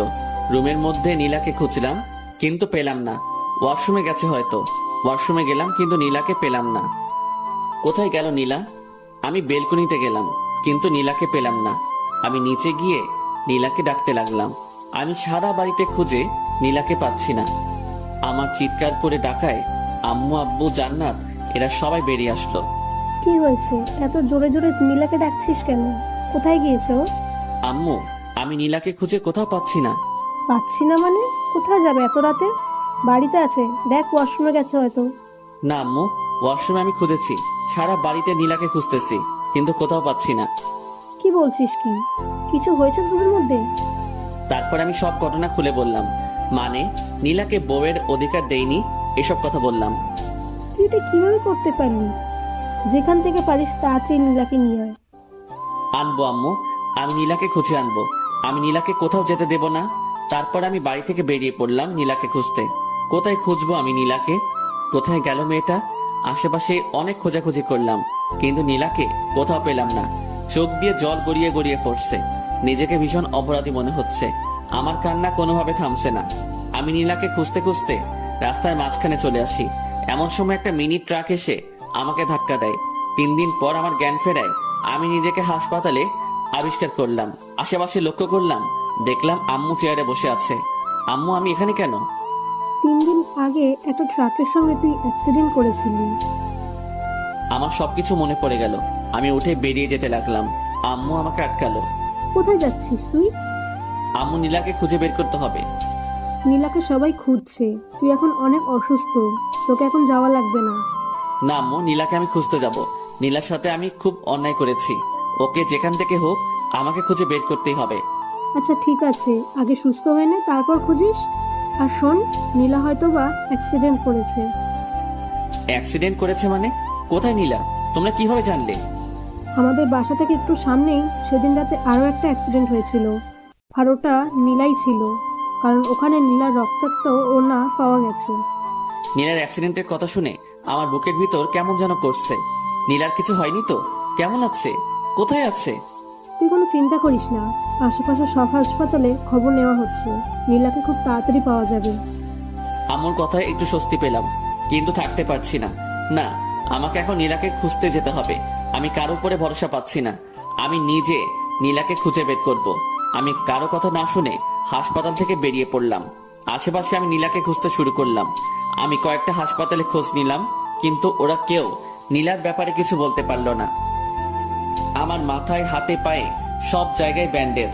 নাড়াচাড়া করায় আমার মাথার ব্যান্ডেজ দিয়ে রক্ত বেরিয়ে পড়ছে। আমি নিরুপায় হয়ে রাস্তা দিয়ে হাঁটছি, আর আমার মাথা দিয়ে টপে টপে রক্ত ঝরছে। কিছু দূর এগুতে আশিক, সামি ওরা আমাকে দেখতে পেল। আমার মাথা দিয়ে রক্ত পড়ায় ওরা আবার আমাকে হাসপাতালে নিয়ে গেল। ডাক্তার আমার মাথায় আবার ওষুধ লাগিয়ে ব্যান্ডেজ করে দিল। নীলার জন্য আমার ভীষণ কষ্ট হচ্ছে। কোথায় পাবো আমি নীলাকে? নীলাকে ছাড়া আমি আর এক মুহূর্ত থাকতে পারছি না। ডাক্তার আমাকে ঘুমের ইঞ্জেকশন দিয়ে ঘুমিয়ে রাখে। এভাবে 7টা দিন পেরিয়ে গেল। আমি এখন মোটামুটি সুস্থ। আজকে আমাকে হাসপাতাল থেকে বাড়িতে নিয়ে গেল। এই 7টা দিন আমার কিভাবে কেটেছে আমি বুঝতেই পারিনি। এখন আমি থাকতে পারছি না নীলাকে ছাড়া। আমার ভীষণ কষ্ট হচ্ছে। নীলাকে একটু দেখার আশায় আমি ছটফট করে বেড়াচ্ছি। এখন আমি নীলাকে খুঁজে বেড়াই। সকাল থেকে শুরু করে রাত পেরিয়ে যায়। আমি নীলাকে খুঁজি, কিন্তু কোথাও পাই না। শহরের আনাচে কানাচে প্রত্যেকটা কোনায় আমি নীলাকে খুঁজেছি, কিন্তু কোথাও পাইনি। ভাবছি ঢাকায় যাব, ওখানে গিয়ে নীলাকে খুঁজবো। আমি বাড়িতে জানিয়ে ঢাকা যাওয়ার উদ্দেশ্যে বের হলাম। রাজশাহী থেকে ঢাকাতে যেতে 6 ঘন্টার মতো সময় লাগে। নীলার কথা ভাবতে ভাবতে আর নীলাকে খোঁজার আশায় আমি ঢাকায় পৌঁছে গেলাম। ঢাকায় গিয়ে একটা হোটেলে রুম নিলাম। তারপর নীলাকে খুঁজতে শুরু করলাম। প্রথমে শহরের হাসপাতালগুলোতে নীলার খোঁজ করতে শুরু করলাম। সারাদিন নীলাকে খুঁজি, মাঝরাত পর্যন্ত খুঁজে বেড়াই। আবার হোটেলে ফিরে আসি গভীর রাতে। নীলাকে কোথাও খুঁজে পাই না। রাতে বাসায় ফিরে ঘুম আসে না। নীলার কথা ভাবতে ভাবতে সকাল হয়ে যায়। এইভাবে 1 মাসের মতো আমি নীলাকে খুঁজি, কিন্তু পাই না। 1 মাস নিয়মিত ঘুম না পাড়ায় আমি একটু অসুস্থ হয়ে পড়লাম। আমি বাড়িতে ফিরে আসলাম। সবার কাছে নিজেকে অপরাধী মনে হয়। আমি সত্যি বড় অপরাধী। আমি নীলার সাথে অনেক অপরাধ করেছি। চাচা চাচির সামনে নিজের মুখ দেখাবো কিভাবে? ওদের একমাত্র মেয়ে, ওরা কত কষ্ট আছে। আমার ভীষণ কষ্ট হয়। যদি কাউকে দেখাতে পারতাম তাহলে সেই বুঝতো আমার ভেতরটা। রুমে শুয়ে আছি, এমন সময় আম্মু আসলো খাবার নিয়ে। ঢাকায় গিয়ে তো নিজের শরীরের অবস্থা একেবারে শেষ করে ফেলেছিস। শোন, যা হয়েছে সেটা তোর ভাগ্য ছিল। তুই দেখিস নীলা একদিন ঠিক ফিরে আসবে। আমি আম্মুকে জড়িয়ে ধরে কান্না করতে শুরু করলাম। আমার ভীষণ কষ্ট হয়, ভীষণ। আমি বুঝতে পারি, তোর দিকে তাকালেই আমি সবকিছু বুঝতে পারি। আম্মু, এখন কি করব আমি? সবকিছু ঠিক হয়ে যাবে, তুই একটু ধৈর্য ধর। তারপরে আম্মু আমাকে খাইয়ে দিল। আমি বসে বসে নীলার সেই দুষ্টুমিগুলো ভাবছি। কত কিছুই না করতো একটু ভালোবাসা পাওয়ার জন্য। আজ আমি ওকে আমার সব ভালোবাসা দিতে চাই, কিন্তু আজ ও নেই। ওদিকে নীলা এখন দুবাইয়ে। নীলা সেদিন রাতে বাড়ি থেকে বের হওয়ার পর কোথায় যাবে, কি করবে, এসব ভাবতে ভাবতে রাস্তা দিয়ে হাঁটছিল। নীলা তো এই মুখ নিয়ে বাসায় ফিরে যেতে পারবে না। নীলা রাস্তা দিয়ে যাওয়ার সময় একটা কারের সাথে ধাক্কা খায়। নীলার মাথায় ভীষণ আঘাত পায়। গভীর রাত্রে রাস্তায় কেউ ছিল না। কারের ড্রাইভারটি নীলাকে তুলে হসপিটালে নিয়ে যায়। কারের ড্রাইভারটির নাম সাইদ। সাইদ নীলাকে হসপিটালে নিয়ে যাওয়ায় নীলাকে হালকা চিকিৎসা দেয়। ডাক্তার বলেন রোগীর মাথায় ভীষণ আঘাত লেগেছে, একটা অপারেশন করাতে হবে। আর আমরা এই গুরুত্বপূর্ণ অপারেশনটি করতে পারবো না। রোগীকে উন্নত চিকিৎসার জন্য ঢাকায় নিয়ে গেলে ভালো হয়। আর অপারেশনটা যত তাড়াতাড়ি হবে রোগীর জন্য ততই ভালো। অপারেশনে যদি কোনো ত্রুটি হয় তাহলে রোগীর স্মৃতিশক্তি হারিয়ে যেতে পারে। এমন সময় সাইদ পড়ল ভীষণ বিপদে। সাইদ কি করবে, কিভাবে নীলার ভালো অপারেশন করাবে? সাইদ তার বাড়ির লোকজনের সঙ্গে কথা বলবে। সাইদ সহ ওদের পরিবারের সবাই প্রবাসে বসবাস করে, মানে দুবাইয়ে থাকে। সাইদ বাংলাদেশে বেড়াতে এসেছে। সাইদের বাড়ির লোকজন বলল মেয়েটিকে নিয়ে দুবাই চলে আয়, এখানে ওকে উন্নত চিকিৎসা দিলে ও খুব তাড়াতাড়ি সুস্থ হয়ে যাবে। সাইদ ডাক্তারের সঙ্গে কথা বলে নীলাকে দুবাই নিয়ে যাওয়ার ব্যবস্থা করলো। নীলা মাথায় ভীষণ আঘাত পাওয়ায় জ্ঞান হারিয়ে ফেলেছে। এখনো পর্যন্ত নীলা অজ্ঞান হয়ে আছে। ওখান থেকে নীলাকে দুবাই নিয়ে যেতে একদিন সময় লাগলো। তারপর নীলাকে দুবাইয়ের সবচেয়ে ভালো একটা হসপিটালে শিফট করা হলো। দুবাইয়ের ডাক্তাররা নীলার অপারেশন করতে শুরু করলো। মাথায় আঘাত, খুব গুরুত্বপূর্ণ একটা অপারেশন। অপারেশন করতে প্রায় 3 ঘন্টার মতো সময় লাগলো। ডাক্তার বলেছে অপারেশন সাকসেসফুল, কিন্তু নীলার জ্ঞান ফিরতে অনেক দেরি হবে। নীলা কোমায় চলে গেছে। এখান থেকে জ্ঞান ফিরতে কত সময় লাগবে তা বলা সম্ভব নয়, তবে ডাক্তারদের ধারণা মতে 2-3 মাস সময় লাগতে পারে। এদিকে 1 মাস পেরিয়ে গেছে। আমি নীলাকে শহরের আনাচে কানাচে খুঁজে বেড়াই। কেউ নীলার একটু খোঁজও দিতে পারে না। রাত দিন এক করে আমি নীলাকে খুঁজে বেড়াই। আশা একটাই, নীলাকে আমি একদিন ঠিক খুঁজে পাবো। আব্বু পুলিশকে জানিয়েছিল। পুলিশেরও নীলাকে অনেক খোঁজার ব্যবস্থা করেছে, কিন্তু তারাও ব্যর্থ। এইভাবে নীলাকে খুঁজতে খুঁজতে আর বুকে কষ্টের পাহাড় জমিয়ে থাকতে থাকতে আরো 2টা মাস কেটে গেল। আজ 3 মাস পেরিয়ে গেল, নীলার কোনো খবর নেই। আমি এখনো নীলাকে খুঁজে বেড়াই। একদিন লাঞ্চ করছি, এমন সময় আম্মু বলল, দেখ, নীলাকে তো অনেক খুঁজলি, কোথাও পেলি না। ভাগ্যে থাকলে একদিন নীলা ঠিক ফিরে আসবে। তার চেয়ে বরং তুই আবার ভার্সিটিতে যা, ক্লাস কর, তোর সময় কেটে যাবে। আচ্ছা আম্মু, কালকে থেকে ভার্সিটিতে যাব। ওদিকে 3 মাস পর নীলার জ্ঞান ফিরল। ডাক্তাররা আগে থেকে বলেছিল যে আজকে বিকেল 3টা-4টার মধ্যে নীলার জ্ঞান ফেরার সম্ভাবনা রয়েছে। তাই সাইদ সহ ওর আব্বু আম্মু ওরা হসপিটালে এসে বসে থাকে নীলার জ্ঞান ফেরার আশায়। নীলার জ্ঞান ফিরে এসে দেখলো সে একটা হসপিটালে। আশেপাশে লক্ষ্য করতে দেখলো 3 জন বসে আছে। আমি এখানে কেন? আপনি এখন দুবাইয়ে আছেন। 3 মাস আগে আমার কারের সঙ্গে আপনার অ্যাক্সিডেন্ট হয়, আর আপনাকে উন্নত চিকিৎসার জন্য দুবাইয়ে আনা হয়। নীলার আস্তে আস্তে সবকিছু মনে পড়ে গেল। সাইদের মা নীলাকে উদ্দেশ্য করে বলল, কি নাম তোমার? আমার নাম নীলা। তোমার কি বাসার কথা কিছু মনে পড়েছে? হ্যাঁ, আমার সবকিছু মনে পড়ছে। খুব ভালো, তুমি কোনো চিন্তা করো না, তোমাকে তোমার বাসায় পৌঁছে দেওয়া হবে। নীলা মুখ গোমরা করলো। কি তোমার বাসার কথা বলায় তুমি মন খারাপ করলে কেন? কি হয়েছে? তোমার সবকিছু আমাকে খুলে বলো।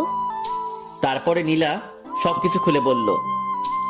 বুঝলাম, ছেলেটি এত খারাপ, তোমাকে এভাবে কষ্ট দিল। না, ওকে খারাপ বলবেন না, যতই হোক ও আমার স্বামী। এত কিছুর পরও তুমি ওকে স্বামী বলছো? হাজার অপরাধ করলেও আমার স্বামী, আমি ওকে ভীষণ ভালোবাসি। তাহলে তুমি এখন তোমার স্বামীর কাছে ফিরে যাও, এটাই তোমার জন্য ভালো হবে। না, ও আমাকে মেনে নেবে না, কারণ আমি অনেক পিচ্ছি। ও পিচ্ছি মেয়েদের পছন্দ করে না। তাহলে তুমি এখন কি করবে? যেদিকে দু চোখ যায় চলে যাব, কিন্তু আমি ওর কাছে কখনোই ফিরে যাব না। আচ্ছা, আজ থেকে তুমি আমার বাসায় থাকবে। আমার কোনো মেয়ে নেই, তুমি আজ থেকে আমার বাড়ির মেয়ে। নীলা কাঁদতে কাঁদতে আন্টিকে জড়িয়ে ধরলো। আন্টি, তোমরা খুব ভালো, খুব ভালো।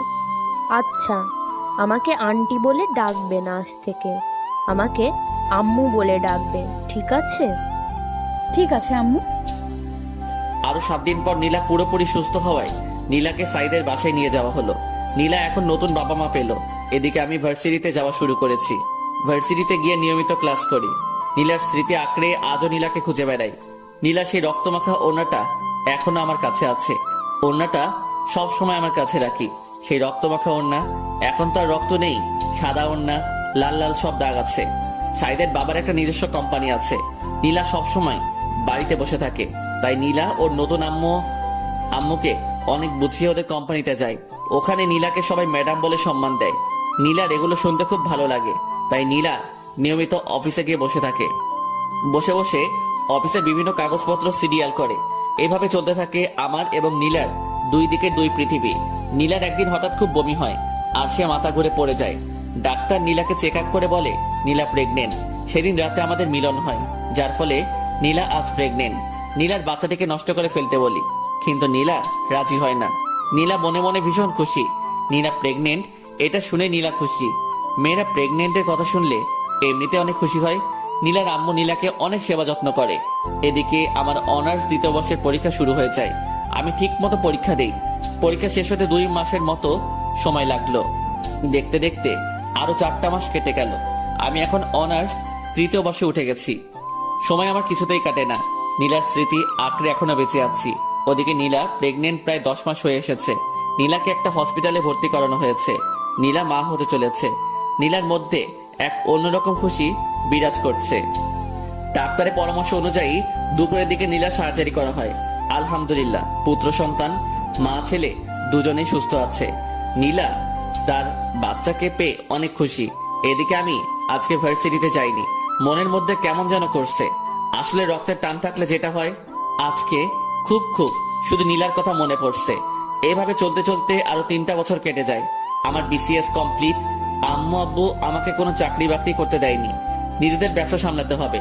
নীলার কথা সবাই ভুলে গেছে, মানে সবাই মেনে নিয়েছে যে নীলা মারা গেছে। আম্মু আব্বু আমাকে আবার বিয়ে দিতে চেয়েছে, কিন্তু আমি বিয়ে করিনি। আসলে বিয়ে করার কোনো ইচ্ছাই নেই। নীলার স্মৃতি আঁকড়ে ধরে বেঁচে আছি, যদিও কাউকে বুঝতেই দেই না যে আমি আজও নীলাকে ভালোবাসি। এখন আমি অফিসে যাই, আব্বুর ব্যবসা সামলাই। আমাদের একটা ছোটখাটো কোম্পানি আছে, আব্বু এবং তার বন্ধু মিলে কোম্পানিটা চালায়। আমিও অফিসে গিয়ে অফিসিয়াল কিছু কাজ করি। রাতে ডিনার করছি, এমন সময় আম্মু বলল, তোর আবার বিয়ে দেবো, তোর জন্য মেয়ে খুঁজছি। দেখো আম্মু, এর আগে তোমাদের ইচ্ছায় বিয়ে করেছিলাম, এখন প্লিজ একটা রিকোয়েস্ট করছি, আমাকে আর বিয়ের কথা বলো না। আমি আর জীবনেও বিয়ে করব না। আমরা না এখন বুড়ো হয়ে যাচ্ছি, আমাদের কি নাতি নাতনির মুখ দেখার ইচ্ছে নেই? নাতি নাতনির মুখ দেখার ইচ্ছা থাকলে তোমাদের মেয়েকে বিয়ে দাও, আমাকে কখনো বিয়ের কথা বলবেন না। আর কেউ কোনো কথা বলল না। আমি ডিনার শেষ করে রুমে গিয়ে শুয়ে পড়লাম। ওদিকে দুবাইয়ে নীলা কাটাচ্ছে অপূর্ণ এক জীবন। মানে নীলার ছেলে আছে কিন্তু স্বামী নেই। নীলার ছেলের নাম রেখেছে জিসান, ওর বয়স এখন 3 বছর। নীলাও এখন আমার কাছে ফিরে আসতে চায়, কিন্তু ভয় একটাই, আমি যদি নীলাকে মেনে না নেই। নীলা নিজের মা বাবাকে ছেড়ে চলে গেছে শুধু আমার জন্য। মেয়েটা তো অনেক কষ্ট সহ্য করে আজও টিকে আছে। জিসান তার আব্বুর ভালোবাসা থেকে বঞ্চিত। নীলা জিসানকে বুঝতে দেয় না যে তার আব্বু নেই। জিসান ওর আব্বুর কথা জিজ্ঞাসা করলে নীলা বলে, আমি তোর আব্বু, আমি তোর আম্মু। সাইদদের দুবাইয়ের কোম্পানির সাথে আমাদের কোম্পানির একটা ডিল হয়, 2 কোম্পানি থেকে একটা মিটিং করার সিদ্ধান্ত হয়, আর মিটিংটা আমাদের দেশে হবে এটা নির্ধারণ করা হয়। সাইদ গিয়ে নীলাকে বলে, বাংলাদেশের একটা কোম্পানির সঙ্গে আমাদের একটা মিটিং আছে, আমরা বাংলাদেশে যাব, তুমি আমাদের সাথে যাবে? না, আমি বাংলাদেশে যাব না। বাংলাদেশেই তো যাচ্ছি, তোমাদের বাড়িতে তো না। আমরা গিয়ে ওখানে একটা মিটিং করব আর ওখানে 1 মাস থাকবো। ভাবছি আব্বু আম্মু ওদেরকে নিয়ে যাব, তাই বলছি তুমিও আমাদের সাথে চলো। হ্যাঁ নীলা, তুমিও আমাদের সাথে যাবে, আমরা বাংলাদেশ থেকে ঘুরে আসি। আচ্ছা, তোমরা যখন বলছো তাহলে যাব। আচ্ছা ঠিক আছে, সামনের ফ্রাইডেতে আমাদের ফ্লাইট। তারপর শুক্রবারের ফ্লাইটে নীলা, জিসান, সাইদের আম্মু আব্বু সহ অফিসের কিছু লোকজন, ওরা সবাই বাংলাদেশে চলে আসে। ওরা এসে একটা হোটেলে বুকিং হয়, আর মিটিংটা হবে আমাদের কোম্পানিতে। 2 দিন রেস্ট নেওয়ার পর আমাদের কোম্পানিতে সাইদের আব্বু, নীলা আর কোম্পানির লোকজন ওরা মিটিং করতে আসে। আমরা একটা প্রজেক্টের ডিল নিয়ে মিটিং করব। আমি আব্বু খুব তাড়াতাড়ি অফিসে চলে আসি। অফিসের আরো লোকজন নিয়ে আমরা মিটিং করার জন্য প্রস্তুতি নেই। মিটিং 10টায় শুরু হয়। 2 কোম্পানির প্রায় 20 জন নিয়ে মিটিং করা হয়। আমরা মিটিং শুরু করার আগেই সবার সাথে হ্যান্ডশেক করতে গেলাম। সবার সাথে হ্যান্ডশেক করছি আর নিজেদের নাম বলছি। সাইদের সঙ্গে হ্যান্ডশেক করতে গেলাম, ইমন ইসলাম। সাইদ হাত বাড়িয়ে বলল, সাইদ চৌধুরী। তারপরে পাশে হ্যান্ডশেক করতে গেলাম, একটা মেয়ে হাত বাড়িয়ে বলল, নীলা চৌধুরী। আমি নীলার মুখের দিকে তাকিয়ে থাকলাম। নিজের চোখ দিয়ে কি দেখছি বিশ্বাস করতে পারছি না। আমার চোখের সামনে নীলা দাঁড়িয়ে আছে, মুখ দিয়ে কোনো কথা বের হচ্ছে না, গলা শুকিয়ে আসছে। আমি কোন রকম হ্যান্ডশেক করে আমার নাম বলে বসে পড়লাম। কিছুই বুঝতে পারছি না। আজ প্রায় 4 বছর পর নীলা আমার চোখের সামনে। আমি নীলার দিকে তাকাচ্ছি, কিন্তু নীলা আমার দিকে একবারও তাকাচ্ছে না। নীলার আগে যার সাথে হ্যান্ডশেক করলাম উনি বলল ওনার নাম সাইদ চৌধুরী, আর নীলা বলল ওর নাম নীলা চৌধুরী। কি আজব, নীলার মনে হয় ওনার সাথে বিয়ে হয়েছে। যাক, তাও খুশি হলাম। নীলা তো বিয়ে করে সুখে আছে, আজ আমি অনেক খুশি। তারপরে মিটিং এর দিকে মনোযোগ দিলাম, মন কিছুতেই বসছে না। আজকের মতো মিটিং শেষ হলো, কিন্তু সম্পূর্ণ ডিল নিয়ে আলোচনা করা হলো না, তাই কালকে আবার মিটিং করা হবে। আমি বাড়িতে গিয়ে সরাসরি রুমে চলে গেলাম, চোখ দিয়ে খুব জল ঝরছে। আজ আমি অনেক খুশি। আজ নীলাকে দেখলাম, তাও তো নীলা সুখে আছে, এটা দেখেই অনেক ভালো লাগছে।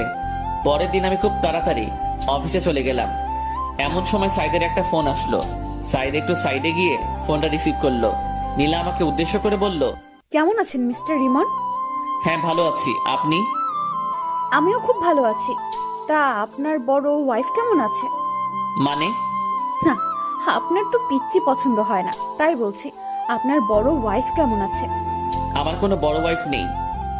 কেন, এখনো বিয়ে করেন নাই? না, কারো অপেক্ষায় ছিলাম। সত্যি বলছেন? হ্যাঁ, কিন্তু এখন আর নেই। এখন সে তার স্বামী সন্তান নিয়ে খুব সুখে আছে, তাই। একদম তাই। তারপর আমি জিসানের সঙ্গে কিছুক্ষণ কথা বললাম। মিটিং এর সময় হয়ে গেছে, তাই জিসানকে নামিয়ে দিয়ে আমরা মিটিং করতে গেলাম। জিসানকে নীলা ওর ফোন দিয়ে পাশের একটা রুমে বসিয়ে দিল। জিসান সম্ভবত ফোনে গেম খেলছে। আমরা সবাই মিটিং করতে বসলাম। প্রজেক্ট নিয়ে বিভিন্ন আলাপ আলোচনা করলাম। মিটিং করা শেষে সাইদের কোম্পানির সঙ্গে আমাদের কোম্পানির খুব ভালো একটা বন্ধুত্ব হয়ে গেল। আমরা মিটিং শেষ করে সবাই একসাথে লাঞ্চ করলাম। শেষবারের মতো নীলার দিকে একবার তাকালাম। নীলা হয়তো আবার চলে যাবে দুবাইয়ে, তাই শেষবারের মতো আমি নীলার মুখের দিকে তাকিয়ে আছি। হঠাৎ নীলাও আমার দিকে তাকালো। আমি নীলার দিক থেকে চোখ সরিয়ে নিলাম। লাঞ্চ শেষে একটু রেস্ট নিয়ে ওরা সবাই চলে যেতে লাগলো। আমরা ওদেরকে একটু এগিয়ে দিতে গেলাম। হঠাৎ জিসান এসে আমার পা জড়িয়ে ধরলো। আমি জিসানকে কোলে তুলে নিলাম। একটু আদর করে জিসানকে নামিয়ে দিলাম। ওরা গিয়ে গাড়িতে উঠলো। নীলা গাড়ির গ্লাস খুলে আমার দিকে তাকালো। দেখলাম নীলার চোখ দিয়ে জল পড়ছে। আমার সাথে অনেকদিন পর দেখা হলো, তাই হয়তো বা কাঁদছে। এটা খানিকের কষ্ট, একটু পরে আবার ঠিক হয়ে যাবে। আমিও গাড়ি ড্রাইভ করে বাড়িতে চলে আসলাম। বাড়িতে এসে শাওয়ার নিলাম। রুমে বসে শুধু অফিসের কথাই ভাবছি। জিসানের মায়ায় পড়ে গেছি। জিসানকে আমার খুব আপন আপন লাগছে। ওদিকে নীলা হোটেলে গিয়ে ভীষণ কান্না শুরু করেছে। নীলার আম্মু নীলার সাথে কথা বলে কিছু জানার চেষ্টা করছে, কিন্তু নীলা কিছু বলছে না, শুধু কেঁদে চলেছে। অনেক চেষ্টা করে নীলার আম্মু জানতে পারলো যে আজকে আমার সাথে নীলার দেখা হয়েছিল। কাঁদছো কেন তুমি? আম্মু, ইমন ভালো নেই। তুমি কিভাবে জানলে ও ভালো নেই? ওর সাথে কথা বলেছি, ও এখনো বিয়ে করে নাই, এখনো আমার অপেক্ষায় আছে। কি বলছো কি? তুমি তো বলেছিলে ও তোমাকে সহ্য করতে পারতো না, তাহলে এখনো তোমার জন্য অপেক্ষা কেন করছে? আমি কিছু জানি না আম্মু, আমার এখন ভীষণ কষ্ট হচ্ছে। তুমি একদম কষ্ট পেও না। তোমার স্বামী যখন তোমার জন্য এখনো অপেক্ষা করে আছে, তাহলে তোমার ওর কাছে ফিরে যাওয়া উচিত। কিন্তু আমি কিভাবে ওর কাছে ফিরে যাব? তুমি কোনো চিন্তা করো না, আমরা সব ব্যবস্থা করব। এদিকে আমি শুধু বারবার নীলা আর জিসানের কথা ভেবে চলেছি। নীলা এখন বড় হয়ে গেছে। না, আমি কি সব ভাবছি। নীলা তো এখন অন্য কারো বউ। এসব নিয়ে আমার না ভাবাই ভালো। আমি রাতে এটা সেটা ভাবতে ভাবতে ঘুমিয়ে পড়লাম। সকালে ঘুম থেকে উঠে দেখলাম একটা নাম্বার থেকে বেশ কয়েকবার ফোন এসেছে। আমি ফোনটা ব্যাক করলাম। ফোনটা রিসিভ করতে ওপাশ থেকে বলল, হ্যালো মিস্টার ইমন, আমি সাইদ চৌধুরী। ও আচ্ছা, কি খবর? আপনার সাথে কিছু কথা আছে, দেখা করতে পারবেন? হ্যাঁ অবশ্যই, কোথায় আসবো? আমি একটা জায়গা টেক্সট করে দিচ্ছি, ওখানে চলে আসুন। আচ্ছা ঠিক আছে। তারপর আমি ফ্রেশ হয়ে ব্রেকফাস্ট করে চলে গেলাম টেক্সট করা জায়গায়। গিয়ে দেখলাম সাইদ চৌধুরী বসে আছে। আরে মিস্টার ইমন, আসুন, এখানে বসুন। জি ধন্যবাদ। তা আপনার দিনকাল কেমন কাটছে? হ্যাঁ ভালো কাটছে। আপনি তো অনেক লাকি। বুঝলাম না আপনার কথা। না, আপনি খুব ভালো একটা বউ পেয়েছেন, তাই বললাম আপনি খুব লাকি। সাইদ হাসতে হাসতে বলল, আরে ভাই, আমি তো এখনো বিয়েই করিনি। মানে কি বলছেন আপনি? তারপরে সাইদ আমাকে সব ঘটনা খুলে বলল। আমার চোখ দিয়ে জল পড়তে শুরু করলো। আরে এখন কাঁদছেন কেন? এখন সবকিছু ঠিক হয়ে যাবে। এই নীলা, এদিকে আসো। তারপরে নীলা, জিসান, ওদের সাথে আরো দুজন আসলো। ওরা মনে হয় সাইদের মা বাবা। জিসান এসে আমার পা জড়িয়ে ধরলো আর বলল, তুমি আমার আব্বু। আম্মু আমাকে সব কিছু বলেছে। তুমি খুব পচা। তুমি আমাকে ছেড়ে অনেক দূরে ছিলে। আমি জিসানকে কোলে নিয়ে কয়েকটা চুমু খেলাম। হ্যাঁ রে, তোর আব্বু অনেক পচা। তোকে একটু আদর ভালোবাসা দেয়নি? আব্বু, তুমি আমাকে ছেড়ে কোথাও যাবা না তো? না রে, আমি তোকে ছেড়ে আর কখনো কোথাও যাব না। সত্যি বলছো তো আব্বু? হ্যাঁ সত্যি বলছি, আমি তোকে ছেড়ে আর কখনো কোথাও যাব না। এই যে মিস্টার ইমন, এখন আপনার বউ আর ছেলেকে নিয়ে আপনি বাসায় যান। আমরা কয়েকদিন পর আপনার বাসায় আসছি। কয়েকদিন পর কেন? আপনারা সবাই এখনই আমাদের সাথে চলুন। আচ্ছা আপনি যান, আমরা কয়েকদিন পরে আসি, ঠিক আছে? আচ্ছা ঠিক আছে। তারপরে সাইদের মা বাবার কাছ থেকে বিদায় নিয়ে আমি, নীলা আর জিসান বেরিয়ে পড়লাম। আমি গাড়ি ড্রাইভ করছি।